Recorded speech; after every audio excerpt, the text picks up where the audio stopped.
దేవుని పరిశుద్ధ నామానికి స్తోత్రం కలుగునుగాక. ఆమేన్.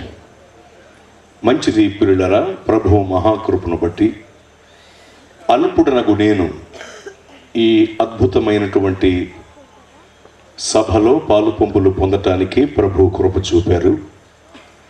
నాకు సమయం ఇచ్చారు. అందు నిమిత్తం నేను మొదటిగా ప్రభువుకి వందనస్తున్నై ఉన్నాను. అదేవిధంగా ఈ సభకు చేరి వచ్చిన మీ అందరికీ నిండైనటువంటి శుభాభివందనాలు తెలియజేస్తూ ఉన్నాను. ఈ సభలో పాల్గొని ఉన్న దైవజనులందరికీ నిండైనటువంటి వందనములు తెలియజేస్తున్నాను. ఈ సభ నిర్వాహకులకు, స్థానిక సంఘ బిడ్డలకు, శబ్ద యంత్రము ద్వారా వాక్యమునై ఉన్న ఈ ప్రాంతవాసులకు, అలాగే మా సౌండ్ ఇంజనీర్ గారికి, చక్కటి సంగీత సారథ్యం, వాయిద్య సహకారం అందిస్తున్న బిడ్డలకు ప్రభు నామంలో ప్రత్యేకమైనటువంటి వందనములు తెలియజేస్తూ ఉన్నాను. వాక్యపూర్వకమైన విషయాలు మీకు నేను తెలియపరిచే ముందు ప్రార్థన చేస్తాను. తరలు ఉంచి కళ్ళు మూయండి, ప్రార్థిద్దాం. ప్రభువా, మీకు స్తోత్రము. మేమందరము మీ వారము, మీ ప్రజలము. వాక్యముఖంగా మా అందరితో మీరు మాట్లాడండి. మీ నోటి బూరగా నన్ను మీరు వాడుకోనండి. యేసు నామంలో ప్రార్థిస్తున్నాను తండ్రి, ఆమేన్. ఈ సభకు నేను డేట్ ఇచ్చి రావటానికి ప్రభు కృపను బట్టి కారకులు ఏఆర్ స్టీవెన్సన్ గారు, వారికి నాకు ఉన్న పరిచయాన్ని బట్టి, స్నేహాన్ని బట్టి వారు చెప్పగా ఈ సభకు నేను డేట్ ఇవ్వడం జరిగింది. లేదు అంటే ఎవరు తారీఖు కావాలని ఫోన్ చేసినా ముందు మీ పాస్టర్ గారితో ఫోన్ చేయించండి అని అడుగుతానండి నేను. ఇక్కడ పాస్టర్ గారు ఎవరో కూడా తెలియదు, అందుకే నాకు లేదు సార్. మరణాత కదండి మనం. పర్లేదు సార్. రేపు మన జంగారెడ్డి కూడా మీటింగ్ దైవారావు గారిది. రేపు పగల అక్కడే ఉంటాను సార్ నేను. వందన మరణాతలు సార్. తెలియదు నాకు, మామూలుగా అడుగుతాను. ఇక స్టీవెన్సన్ గారు చెప్పిన తర్వాత ఏం అడగను నేను. వారికి నాకున్న పరిచయం అలాంటిది. ఎందుకంటే ఇయర్లీ అనేక చోట్ల కలుస్తూ ఉంటాం. మా పరిచయంలోకి ఆయన వచ్చి వెళుతూ ఉంటారు, మా సంఘాల్లోకి. బయట ఈవెంట్స్ కూడా కలిసి చేస్తూ ఉంటాం చాలా. సరే, ఏది ఏమైనా ఫలానా వారి ద్వారా ఈ సభకు డేట్ ఇచ్చానన్న సంగతి మీకు చెప్పడానికి వారి పేరు చెప్పాను అనమాట. రైట్. అందరూ బాగున్నారు కదా? చక్కగా మీరు స్పందిస్తూ దేవుని మాటలు ఆలకించండి. మరీ కంటి చూపే కానీ నోటు మాటలేని పేషెంట్లా చూడకండి. గట్టిగా ఒకసారి స్తోత్రం చెప్పండి. మీరు చాలా మంచివాళ్ళు. మీరు గమనించాలి, అద్భుతమైనటువంటి టైటిల్తో నెల నెల ఈ కూడికలు జరిగించడానికి బిడ్డలు ఇష్టపడ్డారు. నేను కూడా ఆ టైటిల్ ఏదైతే ఉందో దానిని బట్టి ప్రభువుని స్తుతిస్తూ ఉన్నాను. ఆ టైటిల్ మీదే ఒక విలువైన ముఖ్యమైన వాక్య వివరణను మీకు దేవుని పనివాడిగా నేను తెలియజేస్తాను. శ్రద్ధ కలిగి మీరు ఆలకించండి. బైబిల్ గ్రంథంలో ఎన్నెన్నో అద్భుతమైన, అద్వితీయమైన అంశములు పొందుపరచబడి ఉన్నాయి. ఆ అంశములలో ఒక అంశం క్రీస్తు రెండవ రాకడ. క్రీస్తు రెండవ రాకడ అనేటువంటి అంశం బైబిల్ గ్రంథములో చెప్పబడిన గొప్ప గొప్ప అంశాలలో ఒక అంశం. ద్వితీయాగమనము అనేటువంటి అంశం, అనగా క్రీస్తు రెండవ రాకడ అనేటువంటి అంశం బైబిల్లో సుస్పష్టంగా తెలియపరచబడిన ఓ గొప్ప అంశం. ఆది కాలము నుండి నేటి కాలము వరకు, ఆదికాండ గ్రంథము నుండి ప్రకటన గ్రంథము వరకు తెలియపరచబడుతూ, ప్రకటింపబడుతూ, వివరించబడుతూ వస్తున్న అంశం క్రీస్తు రెండవ రాకడ. బైబిల్లో కొన్ని అంశాలు ఆదికాండ గ్రంథము నుండి ప్రకటన గ్రంథం వరకు మనకు కనబడతాయి. ఉదాహరణకి ప్రార్థన అనే అంశాన్ని మనం తీసుకుంటే, ఈ ప్రార్థన అనే అంశం ఆదికాండ గ్రంథము నుండి ప్రకటన గ్రంథము వరకు మనకు కనబడుతుంది. అలాగే బలి అర్పణ, రక్త ప్రోక్షణ అనేటువంటి అంశాన్ని తీసుకుంటే ఈ అంశం కూడా ఆదికాండ గ్రంథము నుండి ప్రకటన గ్రంథం వరకు మనకు కనబడుతుంది. అలాగే క్రీస్తు రెండవ రాకడ అనే అంశం కూడా ఆదికాండ గ్రంథము నుండి ప్రకటన గ్రంథం వరకు మనకు కనబడుతుంది. ఈ మాట నేను చెప్పినప్పుడు కొంతమందికి సందేహం కలగవచ్చు. ఏమనంటే, క్రీస్తు రెండవ రాకడను గురించి ఆదికాండ గ్రంథం నుండి ఎందుకు ఉంటుందండి? ప్రార్థన గురించి, బలి అర్పణ, రక్త ప్రోక్షణ గురించి ఉందంటే నమ్ముతాం. క్రీస్తు రెండవ రాకడను గురించి ఆదికాండ గ్రంథం నుండి ఎందుకు చెప్పబడుద్ది? క్రొత్త నిబంధనలో ఉంది అంటే నమ్ముతాం. ప్రవచన వాక్య గ్రంథములలో ఉంది అంటే నమ్ముతాం. కావ్య గ్రంథాలలో ఉంది అన్నా నమ్ముతాం. అంతేగాని మరీ విడ్డూరంగా వింతగా ఆదికాండ గ్రంథము నుండి కూడా క్రీస్తు రెండవ రాకడ గురించి ఉందా? ఆదికాండ గ్రంథము నుండి కూడా క్రీస్తు రెండవ రాకడ గురించి చెప్పబడిందా అని కొంతమందికి సందేహం కలుగుతుంది. మీ సందేహ నివృత్తి కొరకు ఒక సమాధానం చెప్పి అంశంలో ముందుకు వెళతాను, శ్రద్ధగా ఆలకించండి. బైబిల్ గ్రంథంలో హనోకు అనే పేరుతో ఓ భక్తుడు ఉన్నారు. హనోకు అనే పేరుతో సర్వసాధారణంగా మనం హానోకు అంటాం. అలా అనటం ఏం తప్పు కాదు. కానీ బైబిల్లో హానోకు అని ఉండదు, హనోకు అనే ఉంటుంది. హా అనే అక్షరానికి పొల్లు ఉండదు, అదనమాట అండి.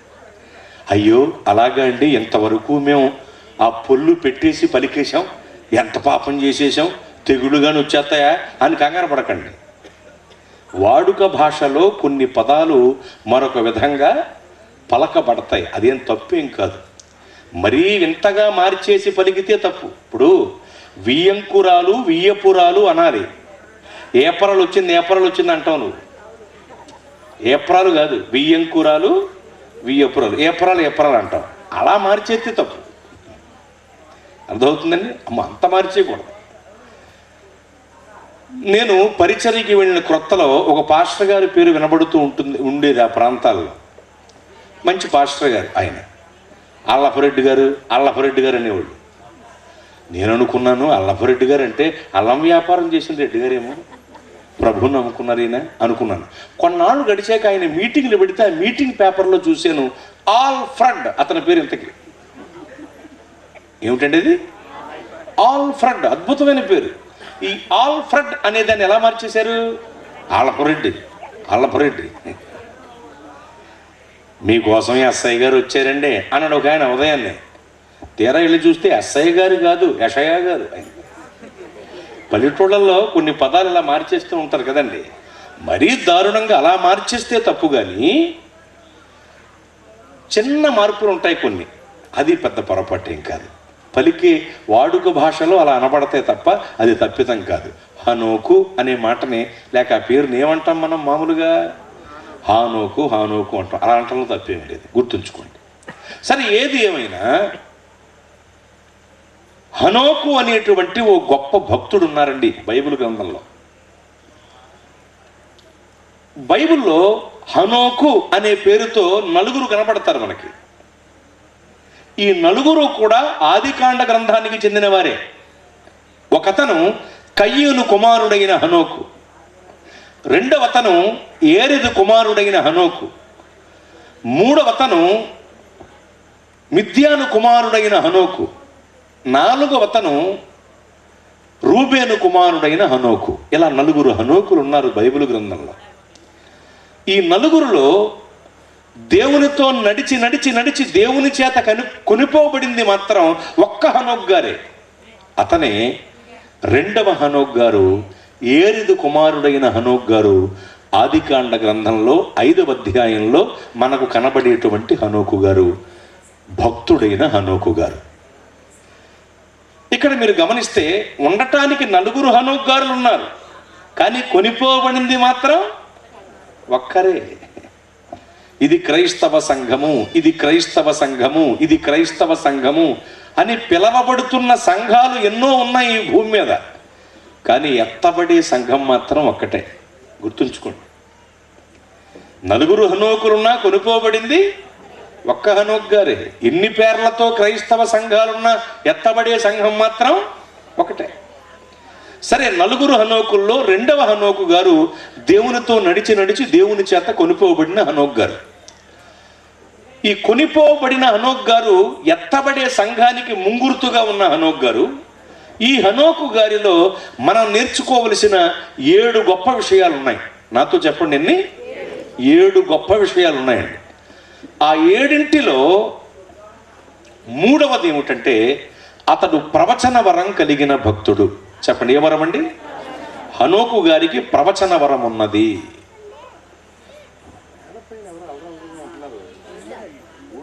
చెప్పలేరా? అందరూ కూర్చున్నారు. ఏమన్నా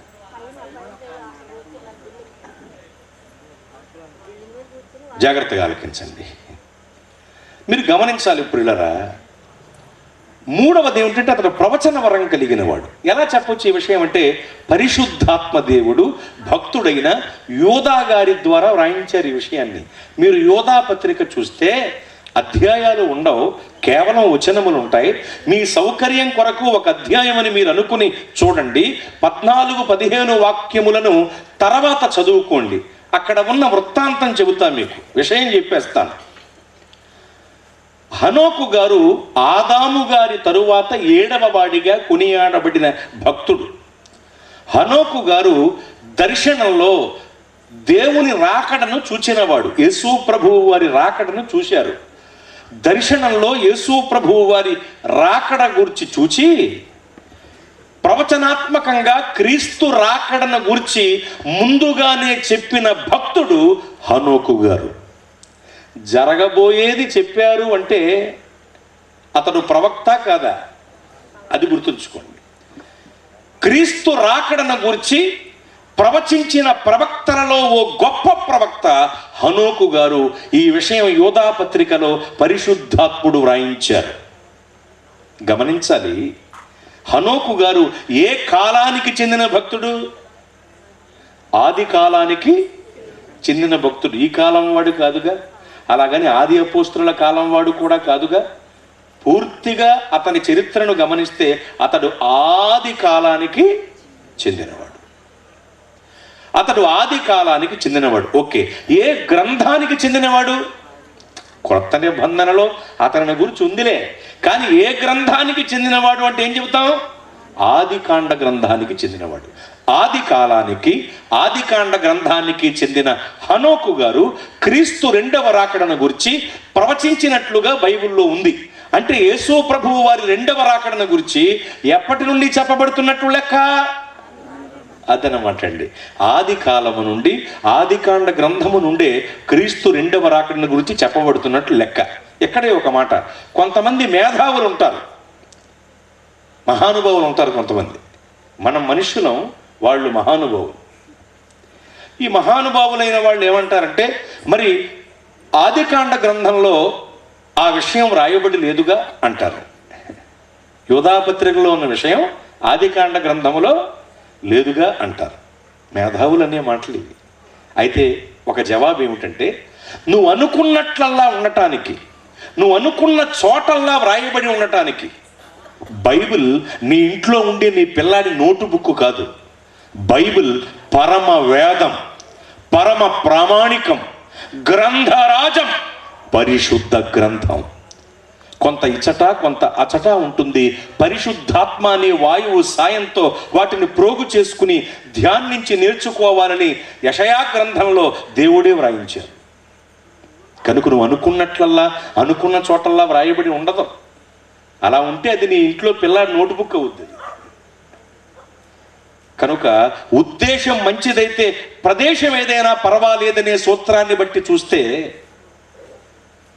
బైబిల్లో ఉందా లేదా అనేది ముఖ్యం, కానీ ఆదికాండ గ్రంథంలో ఉందా, యోధా పత్రికలో ఉందా అనేది ముఖ్యం కాదు.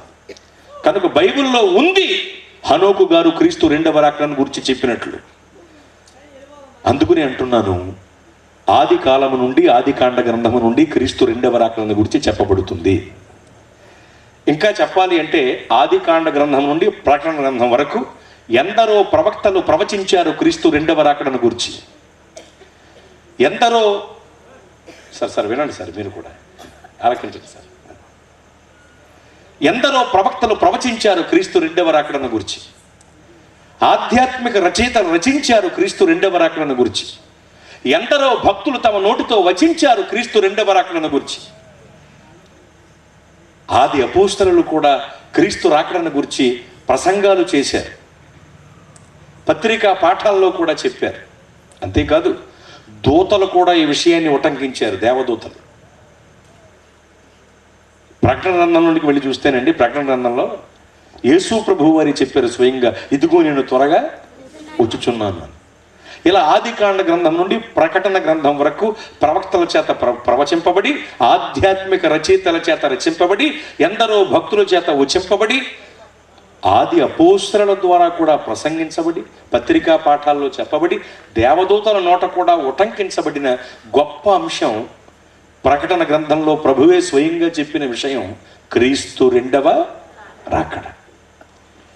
ఇంకా మనకు బలమైన ఆధారం ఏమిటంటే, నరావతారిగా శరీరధారిగా యేసు ప్రభువు వారు భూలోకంలో ఉన్నప్పుడు, అనగా సర్వాధికారియు సర్వశక్తిమంతుడును సర్వజగద్రక్షకుడును సర్వ శరీరులకు దేవుడైన యేసు ప్రభువు వారు నరావతారిగా శరీరధారిగా భూలోకంలో ఉన్నప్పుడు స్వయంగా ఆయనే చెప్పారు. ఏమని?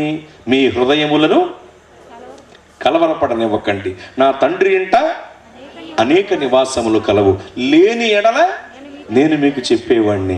నేను వెళ్ళి నేను ఉండు చోట్ల మీరు ఉన్నట్లు మీ కొరకు నేను స్థలము సిద్ధపరచబెడుతున్నాను, నేను మరలా మీ వద్దకు వస్తానని ఆయన చెప్పారు. అవునా కదండి? ఇంకంత చెప్పిన తర్వాత ఎంత గొప్ప అంశం అండి అది, గమనించండి. నేను మరలా మీ వద్దకు వస్తానని చెప్పారు ఆయన. మాట ఇచ్చి తప్పుటకు ఆయన మనలాంటి మనిషి కాదు. వాగ్దానము చేసిన దేవుడు, నమ్మదగిన దేవుడు. మాట ఇచ్చి తప్పుటకు ఆయన మనలాంటి మనిషి కాదండి. ద్వితీయోపదేశకాండ గ్రంథము 4వ అధ్యాయము 7వ వచనం ప్రకారము మొరవిని సమీపించి సహాయము చేసే దేవుడు ఆయన. అపోస్తలుల కార్యముల గ్రంథము 14వ అధ్యాయము 15వ వాక్యం ప్రకారము జీవము కలిగిన దేవుడు ఆయన.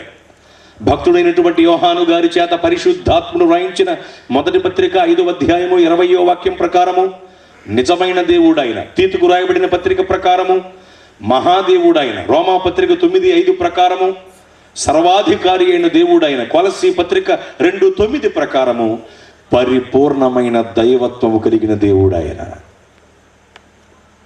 అర్థమవుతుందా?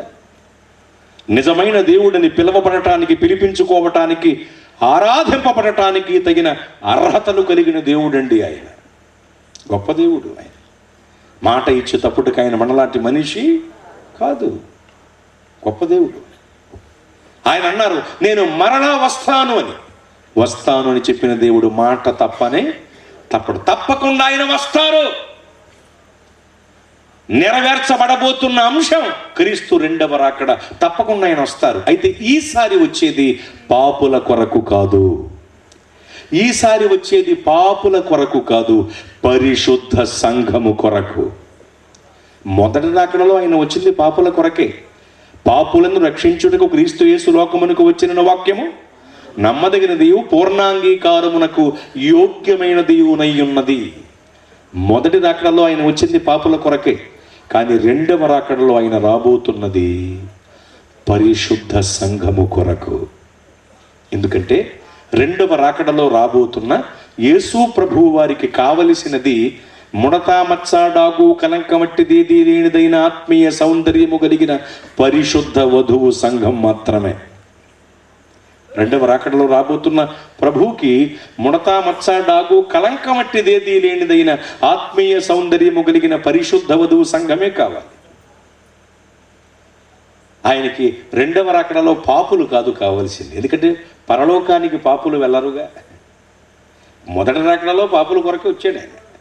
కానీ రెండవ రాకడలో వచ్చేది పరిశుద్ధ సంఘము కొరకు. పాపులంటే తెలుసుగా, పాపంలో పుట్టి పాపంలో పెరిగి పాపభూయిష్టమైనటువంటి కార్యకలాపాలు చేస్తూ ఇష్టం వచ్చినట్లుగా, నచ్చినట్లుగా, తోచినట్లుగా బ్రతుకుతూ రక్షణ పొందకుండా, ప్రభు మార్గంలోనికి రాకుండా చచ్చిపోతారు. చూసారా, వాళ్ళు నరకానికి పోతారు. అలాగే నామకార్థులు కూడా వద్దండి ఆయనకి రెండవ రాకడలో. నామకార్థులు అంటే తెలుసా? వాళ్ళు మనుషుల్లానే ఉంటారండి ఎంతకని, కానీ వాళ్ళ విధానం చాలా వింతగా ఉంటుంది. వాళ్ళకు దేవుని మందిరము కావాలి, దేశదిమల పనులు కావాలి, ప్రార్థన కావాలి, పాపం కావాలి, సంఘ సహవాసం కావాలి, లోక స్నేహాలు కావాలి, పరిశుద్ధాత్మతో కూడిన భాషలు కావాలి, బయటికి వెళ్తే దుర్భాషలు కావాలి, యాజకీయం కావాలి, రాజకీయం కావాలి అంటూ తిరుగుతూ ఉంటారు. వాళ్ళే నామకార్థులు, యేసు ప్రభువు వారి పేరుకి రిపేరు తెచ్చే బ్యాచ్, పండగ గుంపు, యేసు ప్రభు వారి పండుగ పేరు చెప్పుకుని దెయ్యం పనులన్నీ చేస్తూ ఉంటారండి. ఒకడు త్రాగేసి రోడ్లు కూడా చేస్తూ ఉంటాడు పెద్ద సర్వేర్లాగా. అరే ఏంట్రా అన్నాం అనుకోండి, వాళ్ళు ఏస్ట్రాయ్ అంటాడు. ఏస్ట్రై ఇట్రా నీ మొహానికి ప్లాస్టర్ అయ్యా, ఏస్ట్రై అయితే అలా చేయమని ఉందా? తప్పు కదా. ప్రభు పండుగ పేరు చెప్పుకుని ఇలాంటి దెయ్యం పనులన్నీ చేస్తూ ఉంటారు. నామకార్థులండి వీళ్ళు. ఏమండి ఎంత దారుణం అండి అది. కనుక ఈ నామకార్థులు కూడా ప్రభువుకు వద్దండి. పాపులు పరిశుద్ధులు అవ్వాలి, నామకార్థులు నమ్మకస్తులు అవ్వాలి, అందరూ పరిశుద్ధ సంఘముగా సిద్ధపడాలి. అప్పుడే రెండవ రాకడలో ప్రభువుకి కావాలి. అర్థమవుతుందా? అసలు మనం పరిశుద్ధ సంఘముగా సిద్ధపరచబడటానికి మన కొరకు ఏమేమి చెయ్యాలో అవన్నీ ఆయన భూలోకానికి వచ్చి చేశారు. మనకి ఏమేమి ఇవ్వాలో అన్నీ ఆయన ఇచ్చారు. ఇంత చేసి ఇన్ని ఇచ్చిన దేవుడు మన నుండి ఆత్మీయ సౌందర్యంతో కూడిన పరిశుద్ధ స్థితిని కోరుకోవటంలో తప్పుందా? స్వార్థముందా? లేదు. ఏమండి మనలో మనమాట. ఒక్క గాయం పాలైనటువంటి ఆదాము గారికి అందమైనటువంటి భార్య వచ్చిందా లేదా? ఒక్క గాయం పాలైన ఆదాము గారికి అందమైనటువంటి భార్య వచ్చినప్పుడు పంచగాయాల పాలైన కడపటి ఆదామైన యేసు ప్రభు వారికి ఇంకెంత గొప్ప అద్భుతమైన ఆత్మీయ సౌందర్యము కలిగిన పరిశుద్ధ వధువు సంఘము కావాలి, రావాలి. ఆలోచన చేయండి. కోరుకున్న సుందరవతైన స్త్రీని భార్యగా పొందటానికి తన మామ ఇంట 7 ఏండ్లు కొలువు చేశాడు యాకోబు గారు. వచ్చిందా? రాలా. రాహేలు గారికి బదులు లేయా గారు వచ్చింది. సరే ఏదో ఒకట్లే అని సరిపెట్టుకున్నాడా? ఇంకొక 7 ఏళ్ళు మరలా పాదేరుతనం చేశాడు. అలా చూడకండి మన మగ బ్యాచ్. మనకు అలాంటి ఏర్పాట్లు ఏమీ లేవు. ఎగిరిపోతాయి. అప్పుడేదో మనోడు కుదిరింది అలాగా. ఆ రోజుల్లో బహుభార్య తత్వం అమల్లో ఉంది కాబట్టి సరిపోయింది. ఆ అజ్ఞాన కాలంలో దేవుడు చూసి చూడకుండా వదిలేసాడు కాబట్టి సరిపోయింది. ఇప్పుడైతే చాలా జాగ్రత్తగా ఉండాలి. పైగా ఏకపత్ని వృతులై ఉండాలని లేఖనం అంటుంది. చరిత్రను బట్టి చూసినా ఏమండి, అపోస్తలుడైన పౌలు గారి జీవితాన్ని మనం గమనిస్తే చారిత్రాత్మకంగా ఆయనకి వివాహం అయింది. పెళ్ళి అవ్వకుండా ఏమి లేడు ఆయన. ఎందుకంటే పెళ్ళి అవ్వకపోతే మహాసభలో సభ్యత్వం ఎవరో, సన్నిహడ్రిన్ అనేటువంటి సభలో సభ్యత్వం ఎవరో, అతడు ఆ సభలో సభ్యుడు అని చరిత్ర చెబుతోంది. వివాహం అయింది అతను. కాదు ఏదో ఒక కారణం చేత భార్య చనిపోవటం ఏదో జరిగింది. మళ్ళా ఆయన పెళ్లి చేసుకోకుండా దేవుని కొరకు బ్రతికాడు. అలా ఉండిపోవాలి తప్ప పొలోమని పరిగెట్టకూడదు. అర్థమవుతుందా? కనుక మీరు గమనించండి, ఏకపత్ని వృతులై ఉన్నారని లేఖనం చెబుతుంది. అప్పుడేదో మనడు కుదిరింది కాబట్టి ఇంకొక 7 ఏళ్ళు మరలా పాల్యతనం చేశాడు. 7 వెరస ఎంత? 14 ఏళ్ళు. 14 ఏళ్ళు అంటే లైఫ్ అంటారు దాన్ని. మర్డర్ చేసినోడు కూడా బయటకు వచ్చేయచ్చు. 14 ఏళ్ళే. అంటే మనడు వైఫ్ కోసం లైఫ్ ఖర్చు పెట్టాడు జీవితంలో. అంటే 14 ఏళ్ళు ఖర్చు పెట్టాడు జీవితాన్ని. కోరుకున్న సుందరవతైన స్త్రీని భార్యగా పొందుకున్నాడు. అయితే నేనంటాను, యాకోబు గారు అనుభవించిన 14 ఏండ్ల పాలేరు తనపు శ్రమ యేసు ప్రభువు వారు మన కొరకు భరించిన శిలువ శ్రమల ముందు దిగదుడుపే. ఏ మూలకి రావు. యాకోబు గారి కంటే ఎక్కువ శ్రమనుందిన దేవుడు, ఆదాము గారి కంటే ఎక్కువ గాయమును పొందిన దేవుడు మన ప్రభువైన యేసు క్రీస్తు వారు. మరి ఈయనకి ఇంకెంత గొప్ప ఆత్మీయ సౌందర్యము కలిగిన పరిశుద్ధ వధువు సంఘము కావాలి, రావాలి. ఆలోచన చేయండి. ఏమీ బాగున్నోడికి ఎన్నో కోరికలు ఉంటాయి కదండి పెళ్ళనేసరికి. చెప్పండి, రే నీకు పెళ్ళిడు వచ్చిందిరా, పిల్లలు చూసి పెళ్లి చేద్దాం అనుకుంటున్నాం, పిల్లలు ఉండాలి చెప్పరా అంటారు పెద్దోళ్ళు. ఇక్కడ చెప్పడం మొదలు పెడతాడు. సన్నగా ఉండాలి, నాజుగ్గా ఉండాలి, ఎర్రగా ఉండాలి, ఎత్తునకు సరిపోవాలి, జుట్టు పొడుగ్గా ఉండాలి, బాగా చదువుకుని ఉండాలంటాడు. ఇన్ని ఉండాలంటే ముందు నీకు మొహం ఉండాలి. అరే నువ్వు పగలే కనపడవు కదరా, నువ్వు నిన్ను చూపెట్టే కదరా పిల్లలకి అన్నం పెడుతున్నారు ఊళ్ళో. నీ మొహం చూపెడితే జడుచుకుని భోంచేస్తున్నారా పిల్లలు. కొరియా కోతిలాగా, చమురు నీళ్ళు, బందిపోట్లాగా, కరెంట్ షాక్ కొట్టిన కాకిలాగా, వడదబ్బదైన ఉడతలాగా, గొరగేదుల్లో గూనిగేదిలాగా, దూడల్లో దొనపోతులాగా ఉంటావు. నీకు ఇన్ని కోరికలు ప్రేణసరికి. అరే టిప్పర్ లారీ వెనకాల బేతాళు బొమ్మగాడు మొహం రానిది. నీకు ఇన్ని కోరికలు పెళ్ళనేసరికి ఏమీ బాగోని మన మానవ ముఖాలకి ఇన్ని కోరికలు ఉంటాయి అంటే దైవ రూపుని కోల్పోయిన మన మానవ ముఖాలకి ఇన్ని కోరికలుంటే యేసయ్య ఎలాంటి వాడండి, ఎంతో సుందరుడు కదండి. ఎంతో సుందరుడమ్మ తాను, ఎంతో సుందరుడమ్మ తాను, నేనెంతో మురిసిపోయాను. ఎంతో సుందరుడమ్మ తాను, ధవళ వర్ణుడు రత్న వర్ణుడు నా ప్రియుడు, అవని 10,000 అతి శ్రేష్ఠుడా తండు. ధవళ వర్ణుడు రత్న వర్ణుడు నా ప్రియుడు, అవని 10,000 అతి శ్రేష్ఠుడా తండు. ఎవరు ఆయన కిలలో సమరూప పురుషుళ్ళు,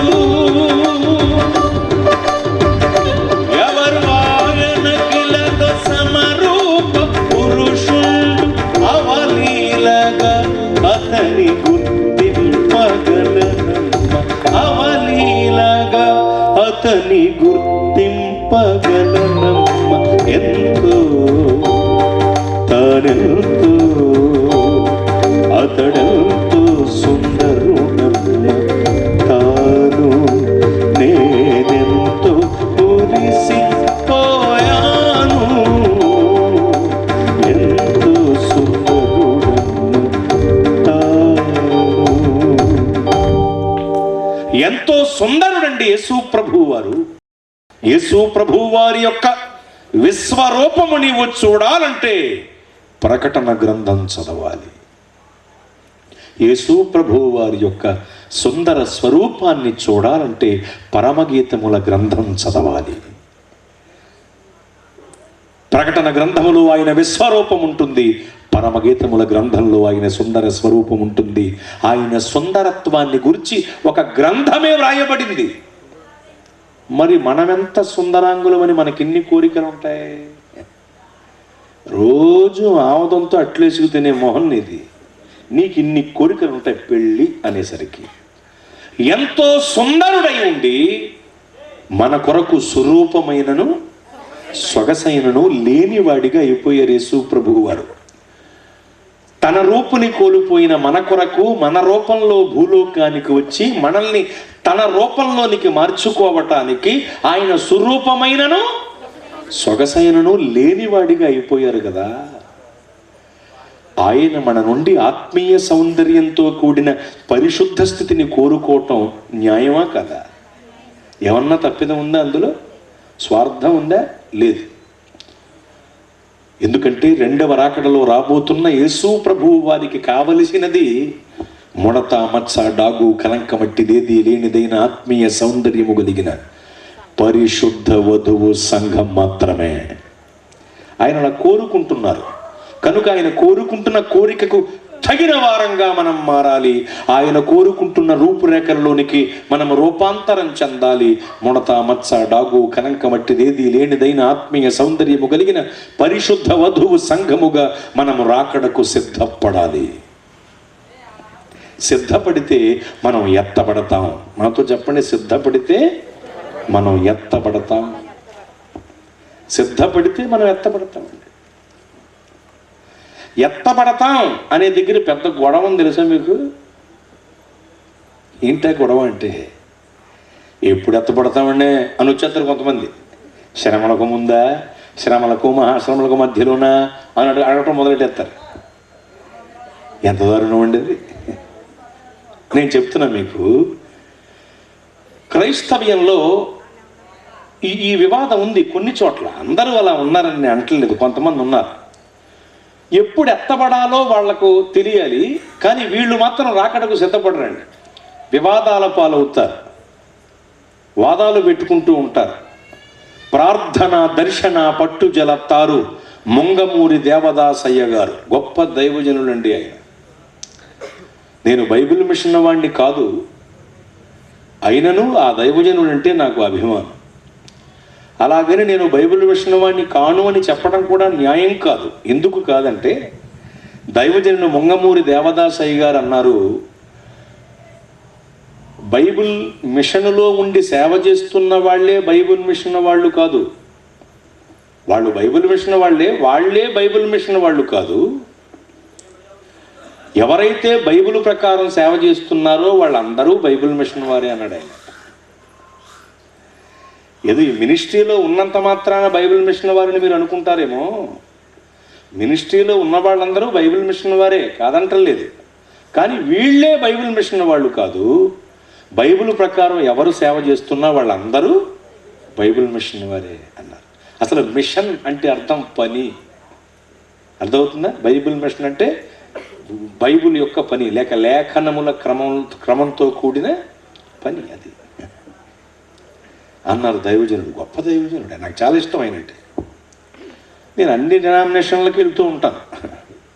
ఇప్పుడు ఈ నెల 17వ తారీఖున సెవెంత్ డే వాళ్ళు పిలిచారు, కోటలకు వెళ్తానని వాకింగ్ చెప్పడానికి. అంతకుముందు 4 సంవత్సరాలు 50 సమాజం వాళ్ళు పిలిచారు, వెళ్ళింది. వాళ్ళు 50 సమాజమా, సెవెంత్ డేనా, ఆ మిషన్ అని ఉండదు. నాకు తెలిసిన సత్యం వెళ్ళి పిలిస్తే చెప్పడం అంతే. అన్ని డినామినేషన్స్కి వెళుతూ ఉంటాను పిలిచిన చోటల్లా. అర్థమవుతుందా? 2 రోజులు కొత్తగూడెం, తెలంగాణ కొత్తగూడెంలో పెద్ద సిఎస్ఐ చర్చ్ ఉంటుంది కొత్తగూడెం పట్టణంలో. వాళ్ళు 2 రోజులు కోటలు పెట్టి పిలిచారు, వెళ్ళండి. డినామినేషన్ భేదం ఉండదు, సత్యం చెప్పాలంతే. అందుకని నాకు ఇష్టమైన గొప్ప దైవజనులలో ముంగమూరి దేవదాసయ్య గారు ఒకరు. అయితే వారు ఏమన్నారంటే, వాదాల వల్ల భేదాలు కలుగుతాయి అని చెప్పారు ఆయన. ఏమన్నారండి? వాదాల వల్ల భేదాలు వస్తాయి అన్నాడు ఆయన. కనుక ఏం చెబుతున్నానంటే, కొంతమంది తమ వాదముల యందు వ్యర్థులైపోవటానికి వాదాలతోనే జీవితాన్ని గడుపుతున్న వాళ్ళు ఇంకా సేవ చేయరు. కనీసం ఒకరు సువార్త చెప్పడం, ఆమె ప్రభువులకు నడిపించడం, మంచి మార్గం ఇతరులకు చూపెట్టడం ఏముండదండి. తెల్లారి లెగిస్తే వాడితో డిబేట్ పెట్టేద్దాం, వీడితో డిబేట్ పెట్టేద్దాం, వాడితో వాదం ఆడేద్దాం, వీడితో వాదం ఆడేద్దామని బ్రతుకుతారు. ఎంత దారుణం అండి. కనుక గమనించండి, వాదాల వల్ల భేదాలు వస్తాయి. కానీ కొన్ని వాదములు ఉన్నాయి క్రైస్తవ్యంలో. ఎత్తబడతాం అనగానే ఎప్పుడు ఎత్తబడతాం, శ్రమలకు ముందా అని ఒక వర్గం, శ్రమలకు మహాశ్రమలకు మధ్యలోనా అని ఇంకో వర్గం వచ్చేస్తారు. అయితే నేనేమంటున్నానంటే, ఎప్పుడు ఎత్తబడతాం అనేటువంటి విషయాన్ని క్లియర్గా ఒక డేటు దేవుడు బైబిల్లో వ్రాయించకపోవటానికి ఒక కారణం ఉందండి. అది చెప్పి అంశంలో ముందుకు వెళతాను. ఏమిటా కారణం అంటే, ప్రభు ఏదైనా ఒక డేటు నిర్ణయించారనుకోండి, ఏం జరుగుతుందో తెలుసా? ఆ డేటుని జాగ్రత్తగా ఫోటో ఫ్రేమ్ కట్టించేసుకుని ఇంట్లో తగిలించేసుకుని ఆ తారీఖు వచ్చే లోపులో ఏం చేయాలో మొత్తం అన్ని కూడా చేసేసి ఇంకొక 40 రోజుల్లో ఆ తారీఖు వస్తుందనగా యేసు ప్రభువు వారి మాలహెత్తడు. 40 రోజులు వేస్తున్నారుగా లెంట్ డేస్లో కొంతమంది. ఉత్తి రోజుల్లో తాగేసి రోడ్లు కూడా చేస్తూ ఉంటాడండి. లెంట్ వచ్చిందంటే చాలు మాలహెత్తడు వేసేసి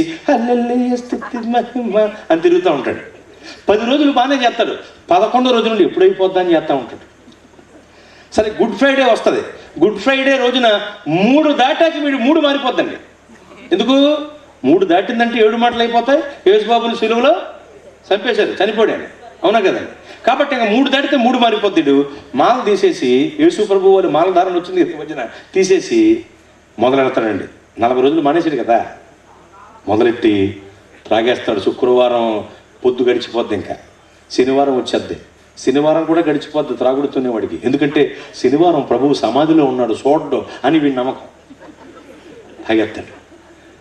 ఏమండి, ఆదివారం వచ్చేద్ది. ఆదివారం వచ్చాక మనం అందరం యేసు తిరిగి లేచాను హల్లెలూయా హల్లెలూయా అంటే వీళ్ళు ఎగడం ఆ రోజు కూడా 40 రోజులు చేశానుగా చాలనుకుంటాడు. చూడండి ఎలా తయారైపోద్ది. అర్థమవుతుందా మీకు? అందుకు నాకు డేట్ అనేది ఆయన ఏర్పాటు చేయలేదు. బైబిల్లో కొన్ని తారీఖుల్ని కావాలనే దేవుడు మరుగు చేశారు. ఒకవేళ క్రిస్మస్ డేటు, లేకపోతే ఒక రాకడ డేటు, లేకపోతే ఒక పండుగ డేటు క్లియర్గా ప్రభు వ్రాయించేశారనుకోండి బైబిల్లో, ఆ తారీఖుల్లో తప్పక విడి తారీఖుల్లో వీళ్ళు తుపాకీ దెబ్బ కూడా దొరకరు. మంద అంటే చిన్న మంద, తప్పు మాట ఏం కాదండి. అది మంద అంటే సంఘం, దొరకరు ఇంకా. మన భక్తి కూడా రోజులకు వారాలకు పరిమితి అయిపోద్దని దేవుడు ప్రత్యేకంగా ఒక తారీఖుని వ్రాయించలేదు. అది గుర్తుంచుకోండి. క్రైస్తవ్యము అంటే వారానికి ఒక్కరోజు, నెలకి 2 రోజులు, సంవత్సరానికి 40 రోజులు కాదు. మన కన్నులు మూతబడే వరకు, మన గుండెలు ఆగిపోయే వరకు, మన కట్టెలు మట్టిలో కలిసిపోయే వరకు మానక ఆచరించి చేయవలసిన నాజీరుతనం క్రైస్తవ భక్తి. అందుకనే కొన్ని తారీఖులను దేవుడు రాయించలేదు. అయితే కొంతమంది మాత్రం వీటి మీద చాలా వివాదాలు పెట్టి, నాకు తెలుసండి శ్రమలకు ముందు సంఘం ఎత్తపడుద్దని ఒకళ్ళు, నాకు తెలుసండి శ్రమలకు మహాశ్రమలకు మధ్యలో సంఘం ఎత్తపడుద్దని మరొక వర్గం గొడవలు ఆడుకుంటారు. దీనికి ఒక పరిష్కారం చెప్తాను, మనందరికి ఉపయోగపడే పరిష్కారం. బాగా వినండి. విశ్వసించువాడు కలవరపడడు, సిద్ధపడిన వారు ఎప్పుడు ఎత్తబడుద్దనే సమయమును చూడరు. ఈ పాయింట్ బాగా గుర్తుంచుకోండి. మనం సిద్ధపడి ఉండిపోతే ఎప్పుడు ఎత్తబడితే మనకెందుకు? విమాన ప్రయాణం, లోకల్ ఫ్లైట్ అయితే గంట ముందు ఉంటాం, ఇంటర్నేషనల్ ఫ్లైట్ అయితే కనీసం 2 గంటలు 2 గంటల ముందు ఉంటాం. వెళ్ళాం ఏమండి, చక్కగా బోర్డింగ్ పాస్ తీసుకున్నాం, చెకింగ్ లగేజ్ వేసేసాం, హ్యాండ్ లగేజ్ పట్టుకున్నాం, చెక్కింగ్లు అన్నీ అయిపోయినాయి, లోపలికి వెళ్ళిపోయాం. పలానా గేట్ దగ్గర ఉండమన్నారు, అక్కడికి వెళ్ళి ఉన్నాం. బోర్డింగ్ ఇంకా మొదలవ్వలేదు, కూర్చున్నాం. ఖచ్చితంగా పిలిచి మరీ ఎక్కించుకుని వెళ్ళిపోతాను నేను. సిద్ధపడవలసిన రీతిగా సిద్ధపడి వెళ్ళవలసిన చోటుకి వెళ్ళి కుదురుగా కూర్చుంటే ఎత్తుక్కుని వచ్చి మరి పట్టుకుపోతారు. పైగా కొంతమంది రాకపోతే అరుస్తారు తెలుసా మైకుల్లో విడిగా కూడా.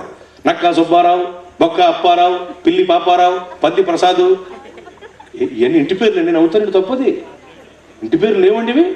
మరే నవ్వుతూ బాధపడతారు వాళ్ళు. ఇవన్నీ ఇంటి పేరు పిలుస్తారు. ఇంటి పేరు ఇంకా నయం, నేను చాలా గొప్పగా పిలిచాను. అక్కడైతే రివర్స్లో ఉంటుంది, ఆంగ్ల వ్యాకరణంలో పిలుస్తారు వాళ్ళు. అర్థమవుతుందా? మామూలుగా నేను ఇంటి పేరు ముందు ఒంటి పేరు తర్వాత నన్ను అలా కాదు. ఒంటి పేరు ముందు ఇంటి పేరు తర్వాత పిలుస్తారు. అక్కడ ఎయిర్పోర్ట్లో నేను బొక్క సుబ్బారావు అన్నాను, అక్కడ రాండవు సుబ్బారావు. మరి అది ఇక చాలా జాగ్రత్తగా పిలిచాను నేను. పిలిచి మరీ పట్టుకుపోతారు. ఎందుకు అంటే నువ్వు వెళ్ళవలసిన రీతిగా వెళ్ళావు, సిద్ధపడవలసిన రీతిగా సిద్ధపడి కూర్చోమన్న చోట కూర్చున్నావు కాబట్టి పట్టుకుపోతారు, ఫ్లైట్ ఎక్కించుకెళ్ళిపోతారు. అలాగే మనం కూడా సిద్ధపడి ఉండవలసిన చోట ఉంటే, ఉండవలసిన ఆత్మీయ అనుభవంలో ఉంటే మేఘవాహనం ఎక్కి వెళ్ళిపోతాం. దేవునికి మహిమ కలుగును గాక. కనుక గుర్తుంచుకోండి విషయాన్ని. కనుక విశ్వసించేవాడు కలవరపడడు, సిద్ధపడిన వారు సమయమును చూడరు, ఎప్పుడు ఎత్తబడుతున్న సమయాన్ని చూడరు. ఇది ఇంకా మీకు బాగా రిజిస్టర్ అయ్యేలా చెప్తాను. ఇద్దరు మాట్లాడుకుంటున్నారు. ఒక వ్యక్తి మరొక వ్యక్తితో అంటున్నాడు, ఒరేయ్ రాబో దినములు ఎందు 100 సునామీలు వస్తాయంట్రా అన్నాడు. రానీరా అన్నాడు అవతలాడు. సరిగ్గా విన్నావా, 100 సునామీలు అంట్రా అన్నాడు. రాణి అన్నాడు అవతలాడు. చెవులు పనిచేస్తున్నారా, 100 సునామీలు అంట్రా అన్నాడు. అవునరా రాణి, నేను ఒక సునామీకే చచ్చిపోతాను కదా, 99 సునామీలు నన్నేం చేస్తానన్నాడు. మంచి ఆన్సర్ అది. వాడు ఒక సునామీకే సిద్ధపడిపోయాడు, ఇక 99 సునామీలతో అడిగి పని లేదు. అలాగే మనం కూడా రాకడకు సిద్ధపడిపోయి ఉంటే, క్రీస్తు రాకడ కొరకు, పరలోకం కొరకు సిద్ధపడి ఉంటే సంభవాలతో మనకు సంబంధము లేదు. ఒకవేళ జలములలో పడి మనం వెళతామేమో, జలములలో పడి వెళతామేమో, జలములు మన పైకి పొర్లి పారవు. అగ్నిగుండా వెళతామేమో, జ్వాలలు మనల్ని కాల్చ జాలవు. అంత కాపుదలు దేవుడు ఇస్తారు. కనుక మన పని ఏమిటి? సిద్ధపడటం, రాకడకు సిద్ధపడటం, క్రీస్తు కొరకు సిద్ధపడటం, పరలోకమునకు సిద్ధపడటమే మన పని. అంతవరకే చూసుకోండి తప్ప ఆ గొడవల్లో, ఈ గొడవల్లో, ఆ వివాదాల్లో, ఈ వివాదాల్లో వేళ్ళు కళ్ళు పెట్టకుండా ప్రమాదం. అర్థమవుతుందా? విమర్శకులు ఎప్పుడూ ఉంటారు. ఆ విమర్శకుల్ని ఎదుర్కొనే వాళ్ళు కూడా ఆ వర్గం ఎప్పుడు ఉంటారు. వాళ్ళు చూసుకుంటారు. ముందు మన భక్తిలో చక్కగా రాకడకు సిద్ధపడాలి, క్రీస్తు కొరకు, పరలోకం కొరకు సిద్ధపడాలి. సిద్ధపడితే మనం ఎత్తబడతాం. కాబట్టి ఎప్పుడు ఎత్తబడతామనే ప్రశ్నకు అసలు ఆస్కారమే లేదు. సిద్ధపడి ఉండాలి, అదే మన పని. సిద్ధపడితే ఎత్తబడతాం. కొద్ది లేట్ అవుద్ది, ఏమవుద్ది, కొద్ది త్వరగా వెళతాం, ఏ ఇబ్బంది ఉంది మనకి? సిద్ధపడి ఉంటే ఎక్కడ మూసిన కన్నులు ప్రభు దగ్గర తెరుస్తాం. సిద్ధపడాలి, రాకడకు సిద్ధపడాలి. సిద్ధపడితే ఎత్తబడతాం. ఎత్తబడతాం అనే దగ్గర ఇంకో గొడవ ఉందండి. ఏ సంఘం ఎత్తబడుద్ది అంటారు కొంతమంది. ఓ మాట చెప్తాను మీకు, ఏ పేరు కలిగిన సంఘం కూడా ఎత్తబడదు. రాసి పెట్టుకోండి. మాది పలానా పేరు కలిగిన సంఘం అండి, మాది పలానా పేరు కలిగిన సంఘం అంటారు కదా, ఇవేమీ ఎత్తబడవు. అసలు ఈ పేర్లు పరలోకంలో ఉండవు. ఈ పేర్లు ఎందుకు అంటే, ఈ పేరు కలిగిన సంస్థ తరపున ఇంత సేవ జరుగుతుంది, ఆ పేరు కలిగిన సంఘం తరపున ఇంత సేవ జరుగుతుందని విభజనగా తెలుసుకోవటానికే తప్ప ఈ పేర్లే ఉండవు. జాన్ వెస్లీ గారిని ఓ గొప్ప దైవజనుడండి, మీరు విన్నారో లేదో వారిని గురించి. అతను మిషనరీ, అద్భుతమైన దైవజనుడు. ఆయన గుర్రమ్మే తిరిగి సేవ చేసేది ఆ రోజుల్లో. మెథడిస్టు సంఘాల స్థాపకుడు అతను. ఆయన కలగన్నారు. ఆ కలలో పరలోకమునకు వెళ్ళారట. మీకు తెలుసుగా, కలలుగనే వరం అనే ఒకటి ఉంటుందండి. యోసేపు గారి కుంది చూశారు. కొంతమందికి నిదట్లో భోజనం చేసినట్టు కళ్ళు వస్తాయి. ఆ కళ్ళ వరానికి సంబంధించినవి కాదు. నిదట్లో పాపం చేస్తూ ఉంటారు కళలో కొంతమంది. అలాంటివి కాదు, అవి ఆధ్యాత్మిక కళలు కానే కాదు అవి. కానీ ఆధ్యాత్మిక కళలుగానే వరం అని ఒకటి ఉంటుందండి. దైవజనుడు కలగన్నాడు. ఆ కళలో పరలోకమునకు వెళ్ళాడు. దేవదూత వచ్చి పరలోక ద్వారముల తలుపులు తెరిచారు. ద్వారపు తలుపులు తెరిచి, జాన్ వెస్లీ నీకు ఆహ్వానం ఉంది, రా లోనికి అన్నాడు దేవదూత. వెంటనే జాన్ వెస్లీ అయ్య గారు ఏమన్నారంటే, ఈ మెథడిస్టు సంఘాల స్థాపకుడైన దైవజనుడు ఏమన్నాడంటే, దూత నీవు ఒక్కడివే వచ్చేవేమిటి నన్ను ఆహ్వానించటానికి? ఏరి మా మెథడిస్టు సంఘాల వాళ్ళేరి అని అడిగాడట. మెథడిస్టు సంఘమా? అలాంటి వాళ్ళు ఎవరు లోపల లేరు బాబు అని చెప్పిందంటండి దూత. లోపల మెథడిస్టులు లేరా? మరెవరున్నారు? సిఎస్ఐ, బ్యాప్టిస్ట్, లూథరన్, ఆర్సీఎం అంటున్నాడు ఈయన. ఆ పేర్లు కలిగిన కూడా ఎవరు లేరు బాబు అని చెప్పిందంటే దూత. మరి లోపల ఎవరున్నారు అని అడిగితే దూత చెప్పిన సమాధానం, తండ్రి చేత ఆశీర్వదింపబడిన వారు ఉన్నారని చెప్పిందట. ప్రభు కూడా అలాగే పిలిచారు కదండి క్రొత్త నిబంధనలో, నా తండ్రి చేత ఆశీర్వదింపబడిన వారలారా నా కుడి చేతి వైపునకు రండి, లోకం పుట్టింది మొదలుకుని మీ కొరకు సిద్ధపరచబడిన పరలోకమును మీరు స్వతంత్రించుకోండి. అంటే ఈ పేర్లేమి అక్కడ ఉండవు. అర్థమైందండి? అది ఇక్కడ ఇంకోటి, ఏ గొప్ప పేరు కలిగిన సంఘమైనా ఆ సంఘం అంతా ఎత్తపడదు. ఇది కూడా గుర్తుంచుకోండి. ఎందుకంటే ప్రతి సంఘములోనూ గోధుమలు ఉంటాయి, గురుగులు ఉంటాయి. పలానా సంఘం ఎత్తపడుద్దండి ఎందుకంటే ఆ దైవజనుడు చాలా గొప్పవాడండి, లేకపోతే ఆ సంఘం పెద్దదండి అంటే కుదరదు. ప్రతి సంఘములోనూ సంఖ్య తక్కువ ఉన్నా సంఖ్య ఎక్కువ ఉన్నా ఏమండి, ప్రతి సంఘములోనూ గోధుమలు ఉంటాయి, గురుగులు ఉంటాయి. ప్రభు ఏమన్నారు? గోధుమలను గురుగులను కలిసి ఎదగనివ్వండి. ప్రతి సంఘంలో గోధుమలు గురుగులు ఉంటాయి. గోధుమలు గురుగులు, గొర్రెలు మేకలు, నీతిమంతులు దుష్టులు, ఏమంటే బుద్ధి కలిగిన కన్యకలు, బుద్ధి కలిగిన కన్యకలు, గొర్రెలు మేకలు, మంచి చేపలు, చెడ్డ చేపలు, బైబిల్లో చెప్పబడిన మాటలు ఇవన్నీ కలిసే ఉన్నాయి. ప్రతి సంఘములోనూ గోధుమలు గురుగులు ఉంటాయి. ఏమండి అర్థం కావటానికి మీకు, దేవుని పనికి సహకరించే వాళ్ళు ఉంటారు సంఘంలో.